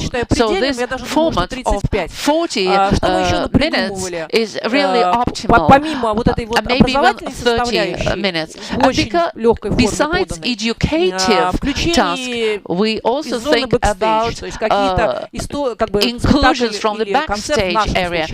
In our case, it's like when we have a concert with mixes from other performative inclusions. As for promotion, here I would say that we also step forward and make quite a job. The important thing is that we've got product, we've got contact with the help of which we talk about product. And in this case, suppose we spoke not about art, but about business. For example, I have a cafeteria and I want to promote it, I want to build something, I have to think about some special glasses for coffee to attract. If we speak about art, we don't need any artificial additional things. We've got lots of original and individual things implied in the performance. And we just need to find the language, the simple, the understandable language for that, which would find its own audience. So to work out the style of talking, the style of speech with our spectators should coincide, should go directly to the performance, to the audience, which is ours. And here we've already checked it, we've already experienced that and proved it, and we realize exactly that we have to go this way, is that we record one post having one simple idea, and we may redo it 10 times by different bloggers, different publics. We use all the possible instruments in order to spread one and the same idea with different pictures, with different accompanying symbols, because we need to find, we need to work out the understandable language with a huge audience. Speaking about online instruments, we use the force of promotion and targeted advertising and context advertising and SMM. And here it is important to understand that the experts which work in this, there would be real expert targeted for this specific thing. If we do manage to do that, then we really have the result. Спасибо большое, и я передаю слово в рамках пятого нашего вопроса Дубравке Vrgoč, Хорватия. Дубравка, еще раз добрый день. Once again, hello, Dubravka. Thank you. Спасибо. Я хочу сказать, что во время пандемии мы рассматривали не только фестиваль и театр, но которые мы работали совместно из ансамбля, и у нас был и балет, и опера, и театр. Мы закрыли театр, и в марте we put all of our Мы material, which we включили have, наши все recording our материалы и performances on записали YouTube все channel наши of the представления на most YouTube. known Croatian newspaper, И and мы most печатали, commercial. публиковали It was все в 24 хорватской hours. газете. So we found that it's more Поэтому interesting мы for us to build some смогли commercial platform of создать commercial для себя newspaper that's такую more коммерческую платформу, audience could где get in touch большее with our количество performances. And the зрителей result was могли знакомиться с amazing because нашими in 1.5 спектаклями. Результат months был we очень presented хороший, 40 потому что performances, мы and we представили had 40 таких 500,000 представлений, visitors, и у нас было what 500,000 is really amazing подписчиков, for our которые theater, заходили к нам на наш especially for the сайт, visitor и all around, not у Croatia, but нас all around были the world. You зрители should не know that только 4 из million people Хорватии, live in но Prague, вообще live in везде Croatia, and те, 4 кто million живут Croats рядом live с abroad. Хорватией So и they в got других opportunity странах. to be in a touch with the То есть все Croatian пытались, language, but also to be те, in a по touch крайней with the мере, Croatian которые performance. These разговаривают на people would хорватском never языке, тем, see кому any of our доступна performance. культурная But возможность also we have хорватского in this языка, они period пользовались нашим the сайтом. Во время online этого school, периода мы so открыли they put школу our онлайн, performances in the поэтому program мы of online работали school. со So школой even и like размещали наши scholars was представления watching our на performance for онлайн-платформах, которые 1.5 hours, and предоставляли they нам wrote школы. И essays здесь about тоже у нас us. был большой So доступ we к developed тысячам audience in детей. То есть мы различные natural способы way, и, в общем-то, giving естественные, the chance жизненные for people способы мы to see использовали our performance для at того, home чтобы and all иметь over the world. возможность смотреть But смотреть also наши that we are спектакли не только talking дома, но about и digital вообще theater везде.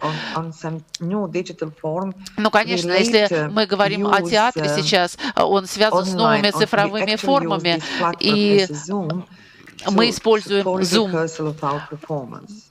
So in this period, we were rehearsing the Murakami, the stage adaptation of Murakami novel, Kafka on the Shore, and our director were working with the actors on Zoom, having a real rehearsal. So there is something new. We use it, I mean, in our theater. So when came the time in May that the minister allow us to open the theater for an audience, we got almost the half of the performance was ready regarding the Zoom rehearsal. Also, when the first time we get a opportunity to be outside the theater, I mean to open the theater in the way, not open the building, but to work outside the theater in the opera field, we went to the different area on the Zagreb and present the small scale form, like two singers sing in front of in the new Zagreb, in front of the big building or in a park. So we call this program a Croatian National Theatre in your neighborhood. And it was very, very popular for an audience. And then later we invited the other citizens of Zagreb to our neighborhood, and we got a program called Summer Night in front of the Croatian National Theatre. But also it was some kind of present of gift to our citizenship, because we don't only face with the pandemic, we also face with the consequences of earthquake, which we had in the middle of the pandemic and the end of March. So we were doing everything online. And then lately, when you have a possibility to have some form in front of the theater outside, to bring audience or to connect us with the audience, or maybe better to not lose the real connection with the audience. So I think this the digital platform should be really useful, and it could be really advantage to take a possibility with inventing some new form to get in a touch, or to make the build up the link between the theater and the audience, because the audience is the most, for us, the audience is the most important part of this pandemic craziness, because later when it will be over, we really need our audience. So we need to think about them nowadays, and we really need to use as tools as we have, probably, and for sure digital tools and digital form, to keep in touch with our audience and to bring them back in the theater when the pandemic will be over. Thank you very much, Dubravka, for your speech. And I give the floor now Sergei Shub. We are very happy to greet Sergei Shub here. Yeah, microphone and the sound. Well, actually, I joined you from the very first minute, and I was listening to my colleagues. You know, many things were told already. Then all my three theses I'm going to connect them all together. So many things have already been covered. I'm happy to see all of you here. This year, Festival Baltic House celebrated 30th anniversary. This is the first festival of the international rank in Russia, as we understand that this is our new theater space in Russia. And of course, we planned it to, we called it finally untraditional theater festival, because we managed to bring only Russian theaters for this festival. Mostly that was Moscow, theaters from Moscow, Satyricon, and the School of the Modern Play, and the performances of our colleagues from the Baltic countries, our founders, those people who participated in foundation of our festival and our theater. We had to show them in online. Rima Stuminas and the other Baltic directors, we show their performances in online format. And today we prepared our reports about that. But still, we understand that we have to make to raise questions and the issues and the problems. And we showed all that on our specially created platforms.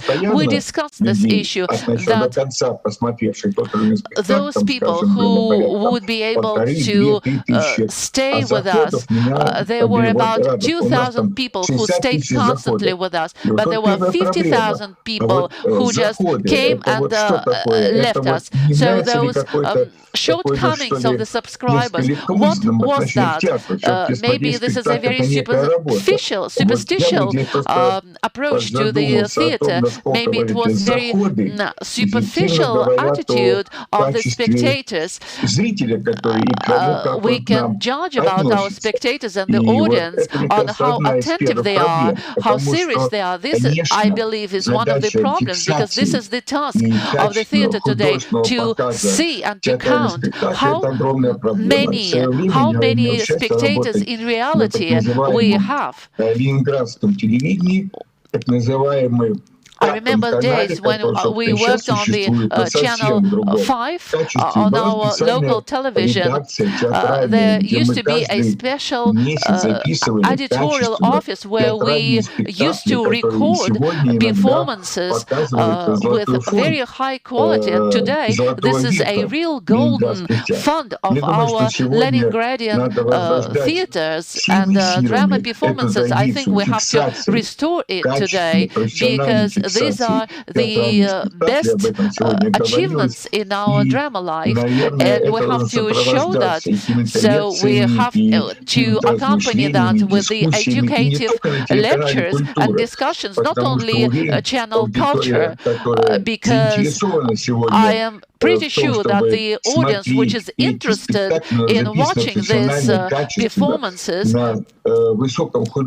which are provided and broadcasted with a high quality, of course, we've got such the audience. Then it seems to me that we have a team of professionals who really do that very professionally. I would like to say another thing, that regarding this exact and precise counting of the number of people coming to our site, those performances which are broadcasted live. So how do we count this performance? Suppose it was, if it was shown yesterday or today, it is not considered to be the live broadcasting, and they believe this is not, it doesn't go in the list of the state budget performances given. So I think that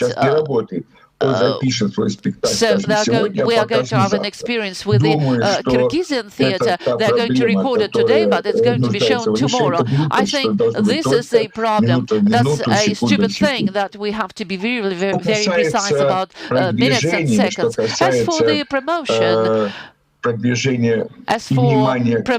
and attention of the audience to the theater, then, of course, today, the people, the time when in different times when people are not interested in theater, and we keep this platform, which we created during the isolation when we were not playing performances, but we continue working on those projects which were created on purposely, deliberately for our audience. This is a good morning project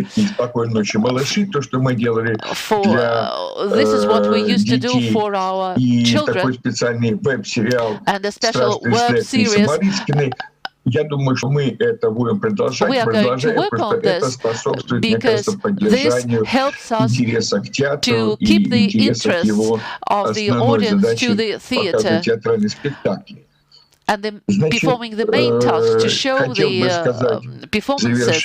And finishing my speech, I would like to say that I think that this story, this pandemic story, is going to last long. And I think that we need to live in this reality, and being in this reality, we need to find contact with the audience. It is very important. I want to underline, it is very important to create the very specific original product. So, for online. So now I'm going to leave you in the English style. I send you my regards, and I hope to see all of you live. Sergey, and I've got one more question to you, because we have got very important topic. It's about relations with sponsors and authorities. Fabulous relations, very smooth. Okay, I've got it. Thank you very much. Thank you very much indeed. So, what was the question?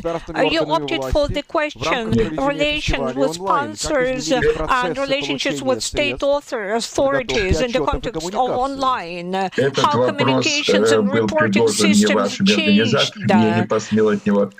Well, you suggested I should respond to that, so I couldn't deny it. We have got quite smooth relationships with the state authorities, and we are being reimbursed our costs.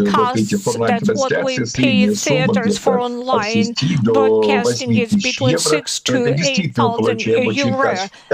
So it's a very high quality, super quality of recording or broadcasting. No problem with that. But what I mentioned, if the performance was recorded the other day and it's displayed today, it's very difficult for us to bring it home to the authorities. That is the same online performance which should be reimbursed and paid for. Thank you very much. And I'm getting back to Philip Wooler, our question number 5. Philip. In mid-March 2020, we start being aware that online will be the venue for our festival this year. But we had to figure out what kind of product we have to display. We should conceive something, but then there's the likelihood that we'll end up on the loose side. We needed laboratory. We called it spontaneous program. It was creative laboratory. Those artists who were willing to do something online, to give it a try. They get recorded, they think up their content, and we embed it into the program. The program has been changing day in, day out. It was very difficult for us to bring it home to the spectators. This program is changing every day, day in, day out. It's something very fluent, like today we announced 2 performances for tomorrow, then 4 hours later we come up with the announcement of 4 entirely different performances. We announced that we were responsible for that, and we shared that responsibility with the viewers, because there was no way of knowing what kind of performance we're going to see. As to financial implications, it would not be wise to sell tickets for such products. Alexei Boltunov, curator of the spontaneous program, described in a very good way the plethora and diversity of performances for spontaneous program. He said, I'll quote, performances are divided into those who are part of Emperor's property, Unbound, Syrians, different fairy tale animals running around like mad, which are depicted in a wonderful way. It's a plethora of different images. It's a patchwork of images and ideas. It's very difficult to speak about the diversity and types of different digital content which sprung up to existence over the recent couple of months. It's only possible if we quote Borges. So we had some leeway to contemplate which way we should be gearing, what would be our place online, what we would like our artists to experiment with, to contemplate upon which performances should be there. There were some outstanding, fabulous things there. One performance was called Ariel F. It was created by Swiss writer from Geneva, Simon Sen. Petit Lausanne Theatre, our Swiss partner since long way back, was launched. It was a Zoom performance, and it was somewhat akin to the outspoken speech of a person who was changing the digital clothes and being rechanging the clothes of the person of another sex, another gender. It was the innermost revelations.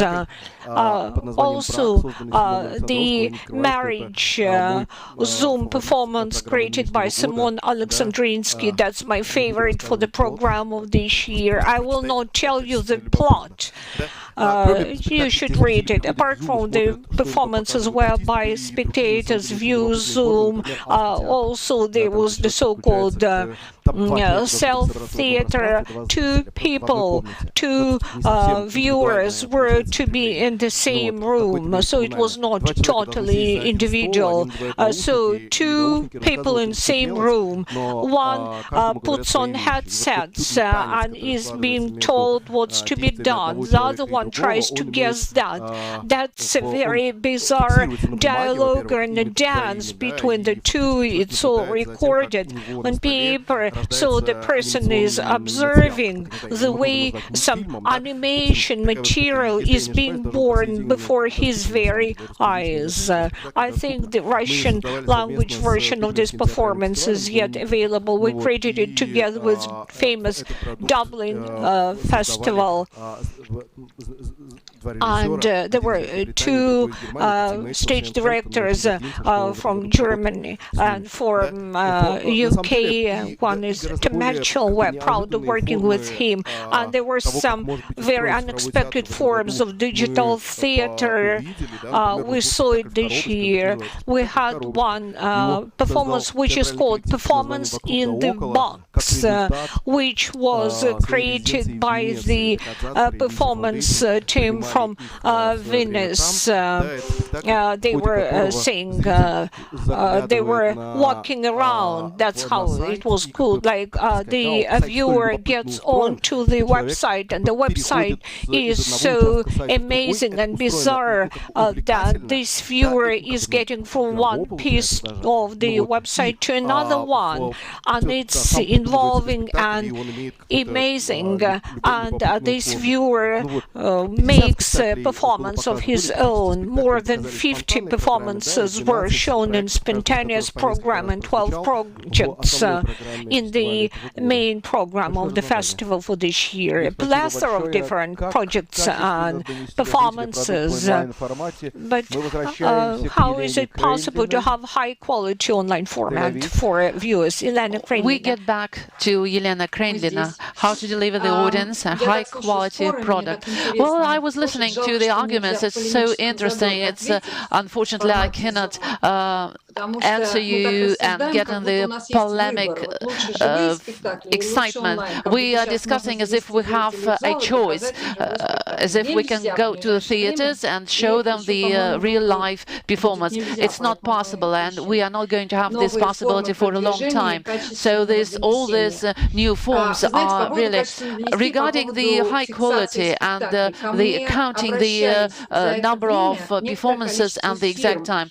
A number of companies applied to me and television channels and private channels, because everybody is looking for content, and they said, okay, let us turn your performances into films and then show you everybody. Then I told them how much does it cost, and they just didn't want to do that. Gradually they just split away. So it doesn't, I don't have to remind to our audience that theater is the only of all the arts that finds itself in a deep problem. Let's say, because all types of arts, they remain in their field. Even sport remained in their field, because even not having spectators, they still can play the game. Even museums remain to function as on Zoom or online, and only theater has to pass to a different community's space. And we cannot do that, because for us it's important to have the viewers, the audience, and of course we have to look for new forms. And here I want to say regarding the co-product of different festivals. So this is a usual thing in Israel. It is widely spread thing to cooperate together when 2 or 3 theaters they get together and they create the mutual product which is shown on different sites. But cooperation between the festivals it looks to be very productive in the future. For example, I'm dreaming about working with the Golden Mask and with Philip, and I dream to cooperate with all the festivals which ever exist, because in this way we can expand tremendously our possibilities and our spectators. Though I have to say that in Israel the figures showing numbers of spectators, they do not sound like real. I will give you 2 numbers and figures and you will understand. We have the population of Israel is 9 million people, including religious, Arabs, children, and all the others. So in 1990, before pandemic, there were sold 5,002,000 tickets for theater. This is unreal figure for a country like this. It's actually it is the result of the system itself, how they sell tickets. But the main thing is that the potential demand for theater product is great here. And of course, we follow the numbers. How many people entered our platforms? How many people stayed? How many people left? The most popular theaters are performances for children. The very truthful researchers, maybe you are aware of those, show that the concentration of the attention of young people might not last longer than 10 minutes for the screen. This is so-called a bell for our art. These are researchers which we've got 2 years ago, and it's really difficult to compete with that. But it seems to me that both social network and cooperation between festivals is very good. So I think for today this is a key to our future life, the cooperation between festivals. I think that competition is going to be less, and the total exposure to the spectacles is going to be bigger. You remember that one in March when we were encountered with a big number of performances from all over the world. We were just shocked at staying at the screen, in front of the screen, and we really got fed up with that. And then it went down, this wave of interest, and now again it's going up. I think that we are growing the interest to a different type of product. For example, in December we're going to have a Jaffa Fest together with American festival, which is Cherry Orchard. Americans sent to us the performance, the Zoom performance, where the actress is going to be in Boston. She plays the performance over there. It's an interactive performance, and then spectators are going to discuss it in Zoom, and we will see what's going to be a result, how many spectators will have staying till the end of the performance. We will learn, I'm sure that we're going to learn a lot from that, and we will learn how to keep the audience, how to make people concentrated, get them concentrated, focused on the performance, and to use at their best the emotional note, which we're missing so much when our theaters are closed today. I think when we get back to our theaters, we'll really be happy, and we're going to enjoy all the real experience. Thank you very much. Whether the product is interested to the foreign spectators, I want to ask this question to Philip. As the answer, I want to bring the figures. Of course, it's clear how to measure the interest to the online product. There are very many approaches, much more than to the theater, to where people just walk in, because you're not going to see and to watch and to count with your eyes whether the audience get distracted or whatever. Sometimes we count the number of visits, the number of people who just got in to the theater space.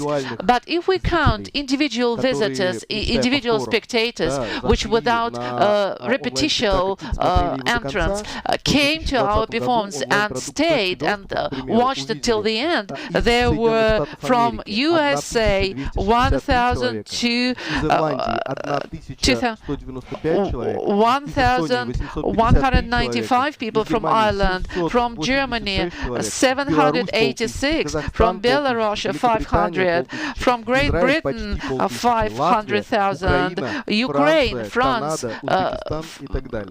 Uzbekistan, that was about 500,000 people who watched it. Of course, we also have figures which overcome the 500,000 people.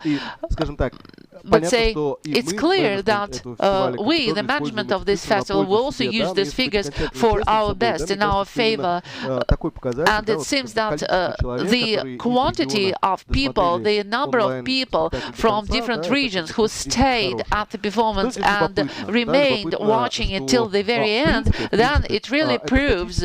So this statistics, to a great extent, shows geography of spreading and how many people from Russia live abroad, or Russian-speaking communities living abroad. Exclusion, these are two countries like Ireland, and there are understandable reasons for that. And Estonia went ahead. Other countries, well, in some way it was unexpectedly, but on the other side there were projects which we did because of the transparent borderlines. So I think that figures, they show themselves. And we pass to the question of the is there the future of the online festival? Whether the online festival has the future, the experience of 2020. And I want to give the word to Dubravka. Thank you, Victor. I think that we need to use this pandemic time as a great experience for the future of our festivals and our theatre. There are a lot of challenges we face with in this time, and a lot of experience we get, and we use some models which would never use in our normal reality of a theatre life. So I think that we needed to use even this time at the moment to redefine our expectation regarding our international work, to find out what is our interest in the field of what the artists and audience experience and expected from us.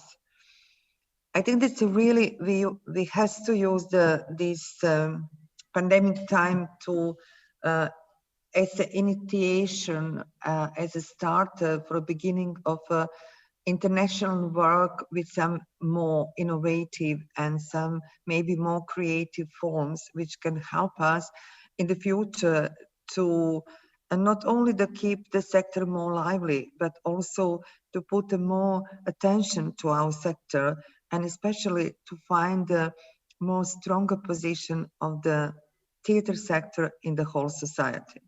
So my proposal will be that in the future, we can also use as a best practice from our time of no live theatre to organize so-called hybrid festivals. Actually, it means that we can use and mix together the live performances and the performances we can put on online or live streaming performances. For example, if we have some performances which is far away from us, or which are too expensive, or the performance which are too complicated to bring to our city, to our theaters, to our venue, we can always do it online in live streaming, and make the program more interesting and more attractive for the audience. But also in this case, it's really important with this online of live streaming performance, we can get a large number of audience, and we could get the audience not only in our local area, but we could have all the audience all over the world, and to make more attention to our festival or our theatre proper. Also, could be possible around the hybrid program, organize some special events to make the festival more visible, having more audience and expand interest for the festival in the whole society. I think this is some of the best practice we're supposed to use in the so-called normal time, and in the normal time we're expecting to come soon.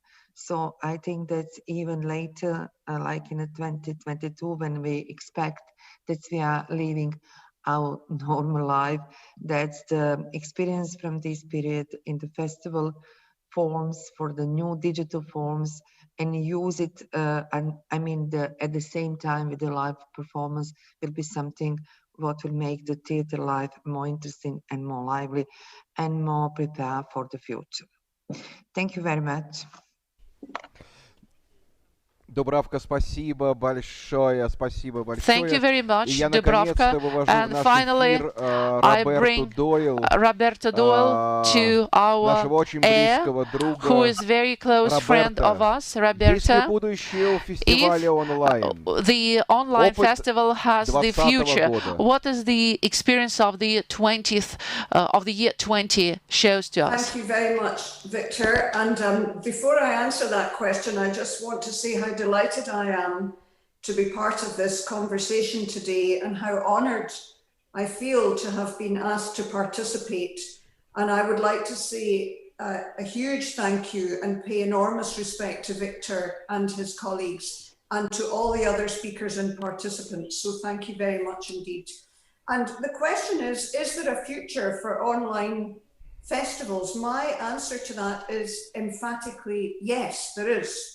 Much of 2020's online offering has been driven by the pandemic, obviously, and it's been absolutely fascinating to have access to so many festivals and theatre work that we would not normally necessarily have the chance to see. I mean, who wouldn't want to see some of the things that have been available online? Moscow Young Generations, The Black Monk, for example, Len Soviet's Dead Souls, Tchaikovsky's Iolanta from the Metropolitan Opera in New York, or Cloudgate Dance Theatre of Taiwan's Moonwater, or from Bucharest, from the National Theatre, The Tempest, some incredible, a feast of online material. I'm a profound believer in artists and their overwhelming desire to create, and I send my congratulations to every artist, creative, administrator, manager, technician and producer who has helped to keep theatre alive with this online offering during 2020. I would say, however, that I believe that it's absolutely clear that online work was already very present even prior to the pandemic. Streaming and digital workshops and rehearsed readings and online performances have already been with us. So in a sense, what we've seen in 2020 is an extension of the work that artists and creative teams have already been doing. Streamed versions of pre-recorded productions have enjoyed great popularity, of course. For example, Jane Eyre from the National Theatre in London became a huge trending topic in April. And again, the UK National Theatre's production of Carlo Goldoni's One Man, Two Governors saw 2.6 million viewers over the course of 1 week. I would just issue a note of caution here, though, about how we use the metrics to denote the number of views that we've had. And that might be something that we can debate on another day. But I think there's quite a lot of over-claiming going on in the world about the number of views that we've had. But as I say, we might come back to that. But certainly 2.6 million viewers looking at a production from London is way beyond any seating capacity of any theatre on earth. There's also this question of audience development. And by that, I suppose what I mean is, does an online audience become more diverse in its attendance?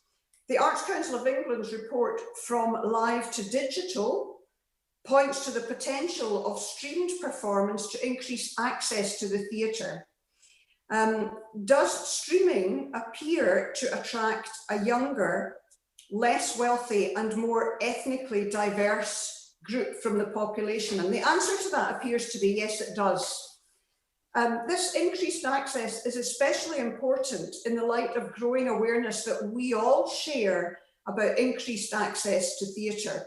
Progress has been made to welcome audience members with, for example, disabilities, and from different demographics. We've heard some of that today.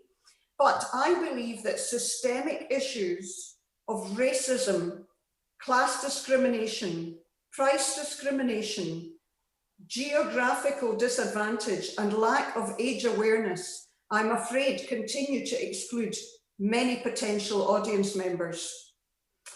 I wonder if there's another thing, which is that in looking at online festivals and theatre performances, as an audience member, I can choose quite often when, where, and how to watch.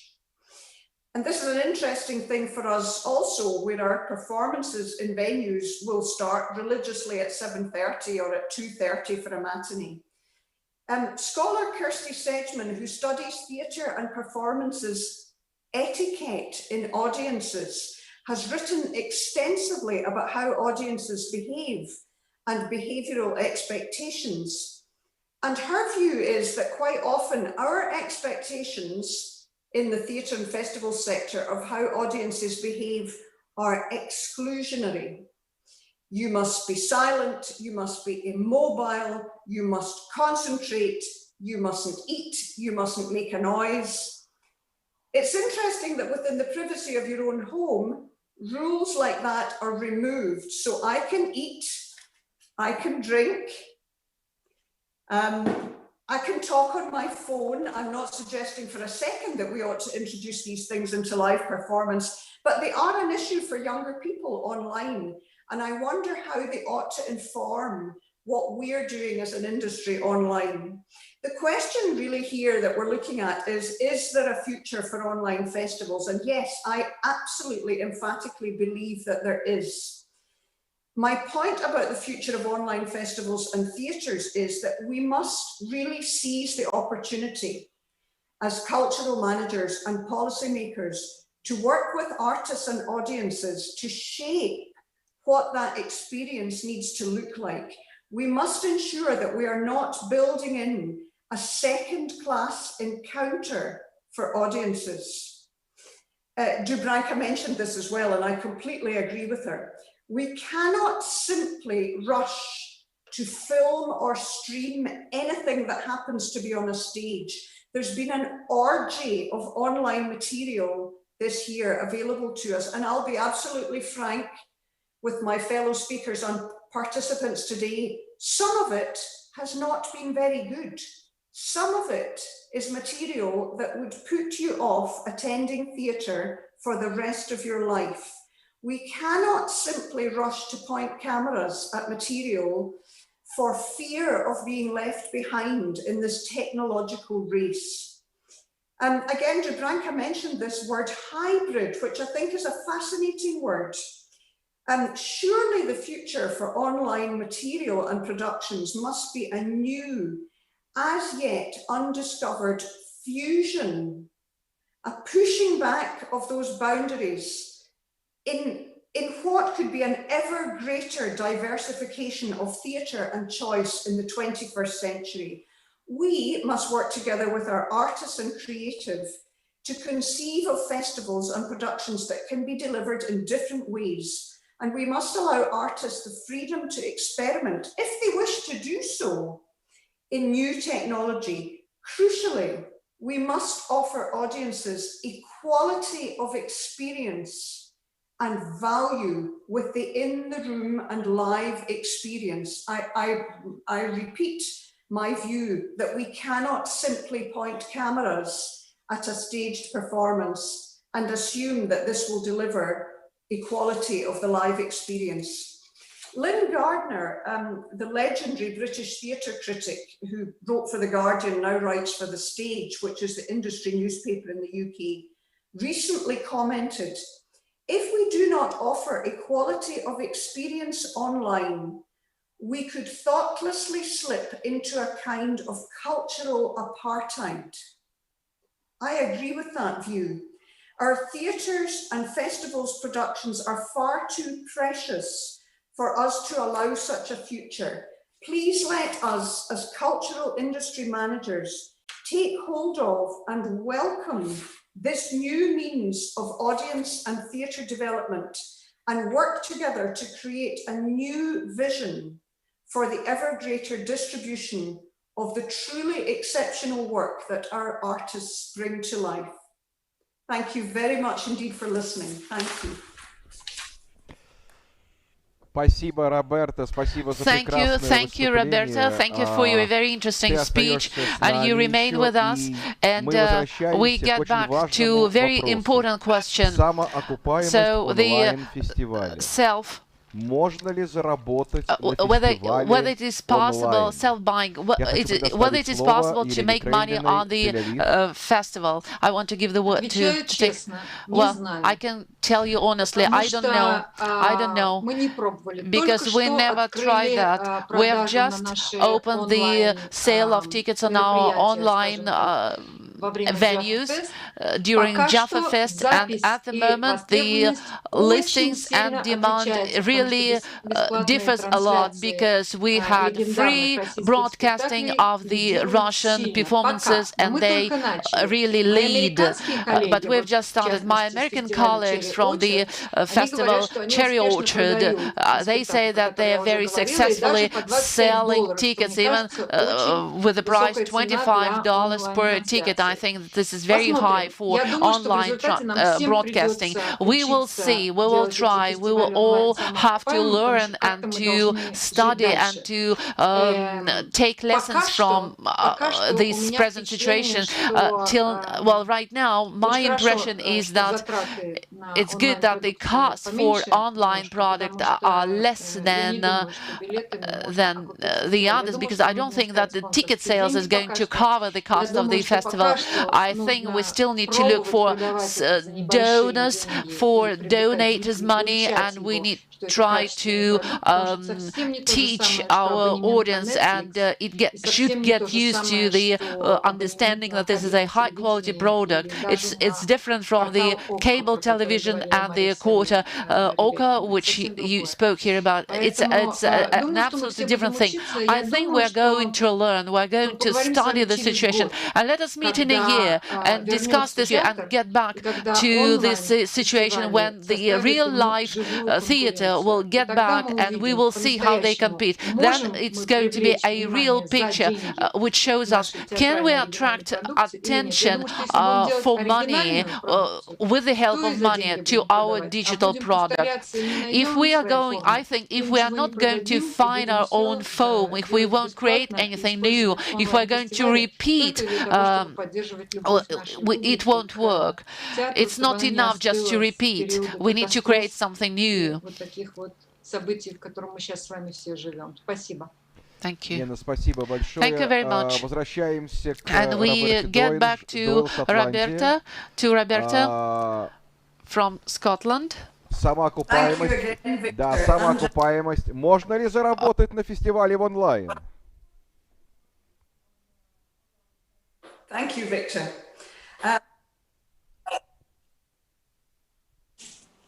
So the question is it possible to make a profit on digital theatre? And I agree with Lena. I don't think we know the answer to that at the moment. I think a huge amount of work needs to be done on this question before our sector can possibly understand the answer to that. I don't think it's currently possible to make a profit on digital theatre, but that doesn't mean to say that we can't all work together to create innovative structures, agreements, and enthusiasms to move towards that. I want to share with you and all the participants and speakers today a couple of examples of highly successful digital online arts offerings where you might think there's a profit involved. The first one, you'll be familiar with it, is Opera Arte. If you haven't had a chance to log on, it's an online organization that describes itself as an opera season for Europe. And they present a huge wealth of productions and documentaries. They have 9.2 million video views per month, at least that's the number that they publish. And their turnover is an absolutely enormous 137 million euros. And when I was looking at this, I was beginning to think, gosh, well, they must be making rather a profit. But 95% of Arte's funding comes from television license fees from France and Germany. So I don't believe that they are making a profit in the way that we might understand this question today, certainly not in the way that we would define it. The second example I wanted to think about was Spotify. Interestingly, I understand that Russia is one of the major consumers of Spotify in the world, which is one of the world's most popular audio subscription services. However, there's not much money to be made from streaming alone without paid for subscriptions or without sponsorship or without advertising, and Spotify is advertising and subscription supported. The most that a song play will pay to an artist on Spotify is 0.0039 of a United States dollar, which is 0.2 of a Russian ruble. Nobody's going to make a profit on that kind of money. I think there's something that we think about a lot, isn't there, in our industry, which is about cannibalizing ticket sales, and whether the concern is that theatrical streaming means that with that streaming available, the experience of going to the live theatre will lose its value. And again, I think there are some fascinating examples from around the world. So Disney Plus recently released an online streaming of the mega musical Hamilton, which doubtless everyone will have heard of, is running or was running before the pandemic on Broadway and in London. And releasing the stream of it while it was still being performed live was considered to be suicidal, revolutionary. You could go and see the live performance for hundreds of dollars, or you could see it online for $6.99. And the big question was, who would still buy tickets to see the show live if you could see it for $6 online? Well, the answer is thousands and thousands and thousands of people. The viewing audience was asked whether streaming the show undermined the live experience, and the answer in the United States market was that 63% who watched Hamilton on Disney Plus said that they would be much more likely to buy a ticket now to see it live. A recent study by the University of Exeter in the UK found that 72% of respondents would pay to watch a Zoom production live at any time. But crucially, 68% of those said that they would only pay to watch it if the production was being performed live. In other words, not if they were seeing a pre-recorded production, only if they were seeing it live. And they felt that paying around £20 per device was reasonable. That's around 2,000 Russian rubles. I wonder if we should think for a minute about event cinema. Some of the speakers have mentioned that already. Event cinema in the UK, which is the streaming of theatrical productions into cinemas, has become a real phenomenon. In 2019, an absolutely incredible £53 million sterling was taken at the box office in cinemas for theatre productions. That's 5.3 billion Russian rubles, which is absolutely phenomenal, in that the theatre industry has really helped this new audience be created in cinemas, but not be created for us, because we're not getting that money. The cinema industry is getting the money. So I'm wondering whether the theatre industry and the festivals industry needs to take any inspiration from a totally different sector. And in this respect, I want to offer up the example of football, which I know Victor is extremely enthusiastic about. In the UK, Sky Sports and BT, British Telecom, have agreed to pay £4.4 billion sterling, £4.4 billion sterling, to show 160 Premier League football games per season for 3 years.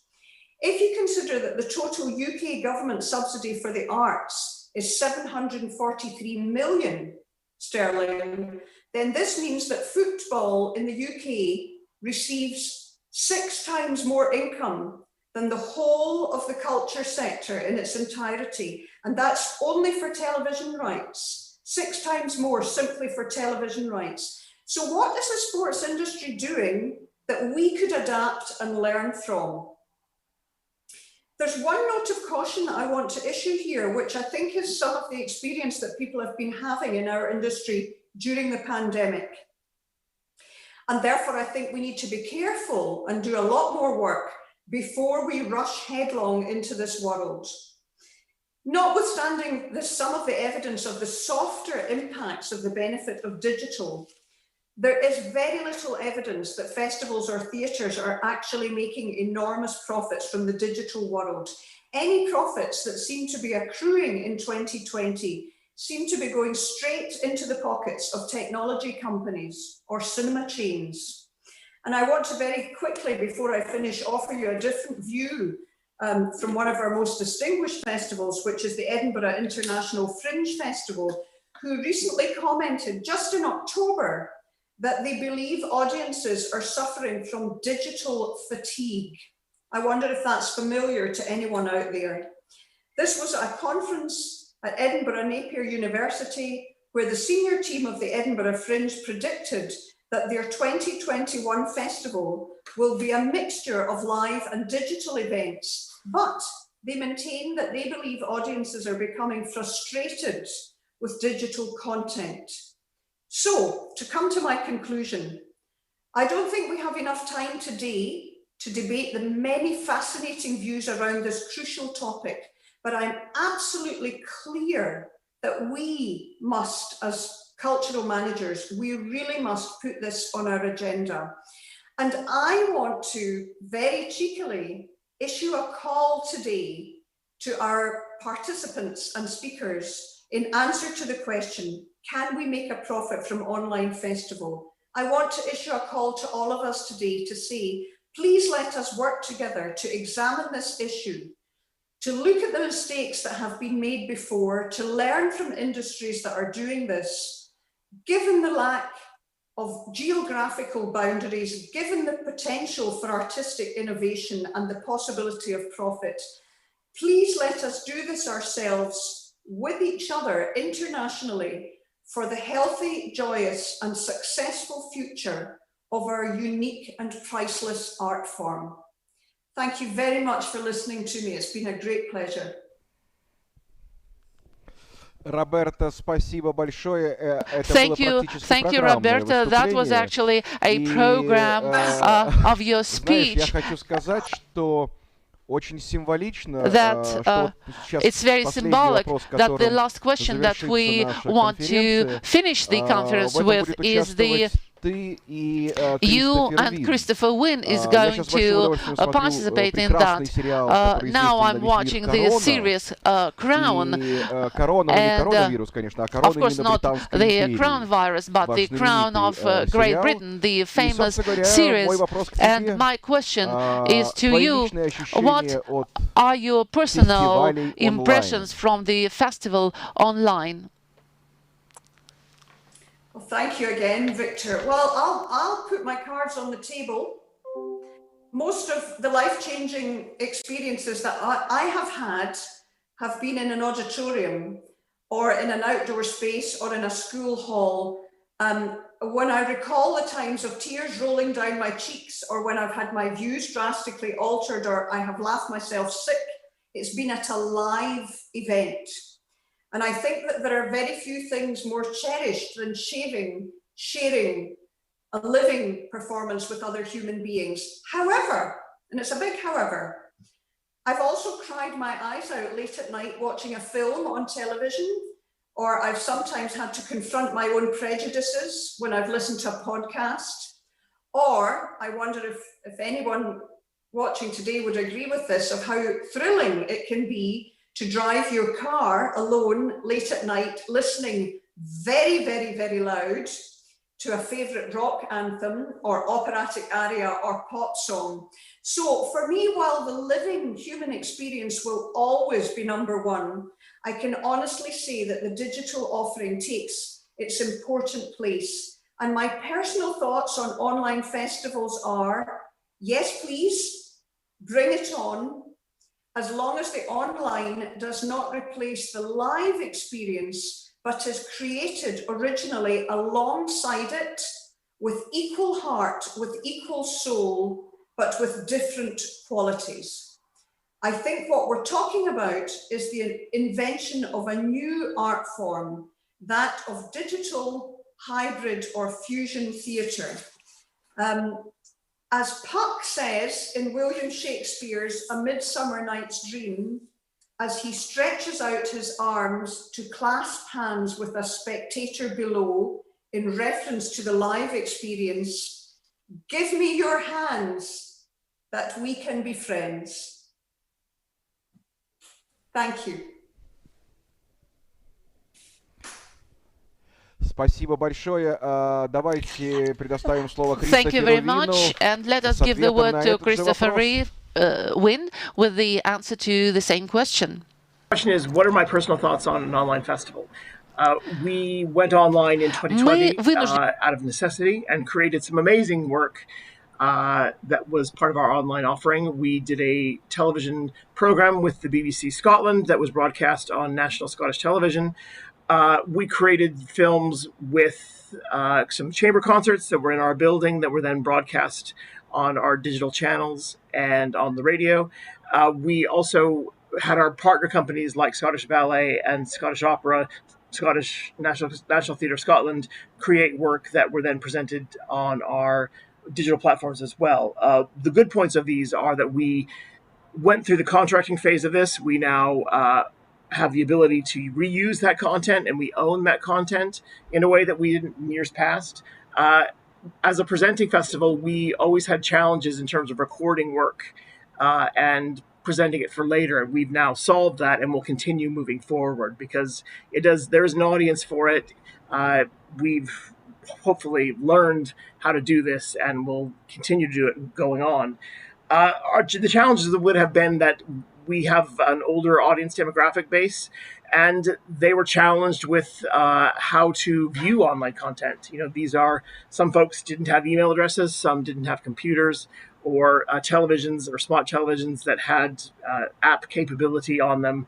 So we just need to think better and be better at educating our audience how to view the content through one-on-one or just more instructional video of how people see that, or creating other content that would be onto CD or onto hard copy that will meet that audience, which are really hungry for content. And to be honest, without that audience over the last 75 years, we wouldn't be the International Festival the quality. They've really stuck by us in our lean years and in our good years, and so we really do want to share as much festival content as we can with them.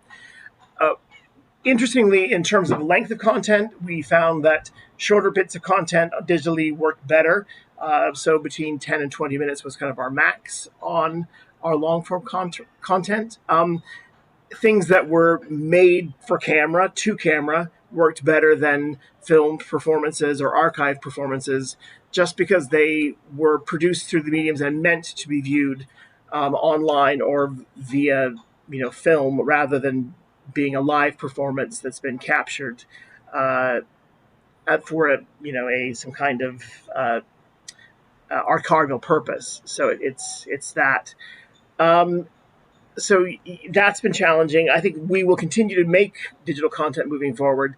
We're having challenges monetizing that in terms of how do you monetize something that was given away free in terms of the pandemic as ways of continuing to service. Okay, so we are finishing here the program of our conference, and I'm really very thankful to all of our speakers who participated here, and I am very thankful to you, our dear audience, that you've been with us. I remind you that from the 16th till the 22nd of November, you are going to have a chance to watch the performances. They will go online in online regime. Before every performance shown, you will see the meeting with the group of actors together with the director, and you will see the timetable of this information of the time of the performances shown, and we expect you, we hope that you will come and become our audience for these performances. As usually when we used to open one of our festivals in one of the countries, we used to say that St. Petersburg seasons of theater is open. So today I also want to say that the season, St. Petersburg theater seasons, is open today. Thank you very much.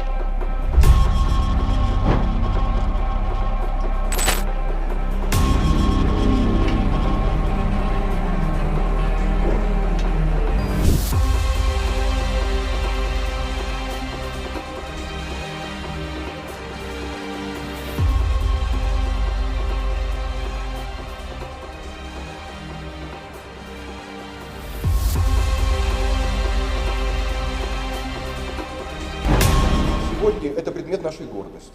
Главный проект экспортный от Санкт-Петербурга в театральной сфере, который каждый год представляет комплексно театральную культуру Санкт-Петербурга.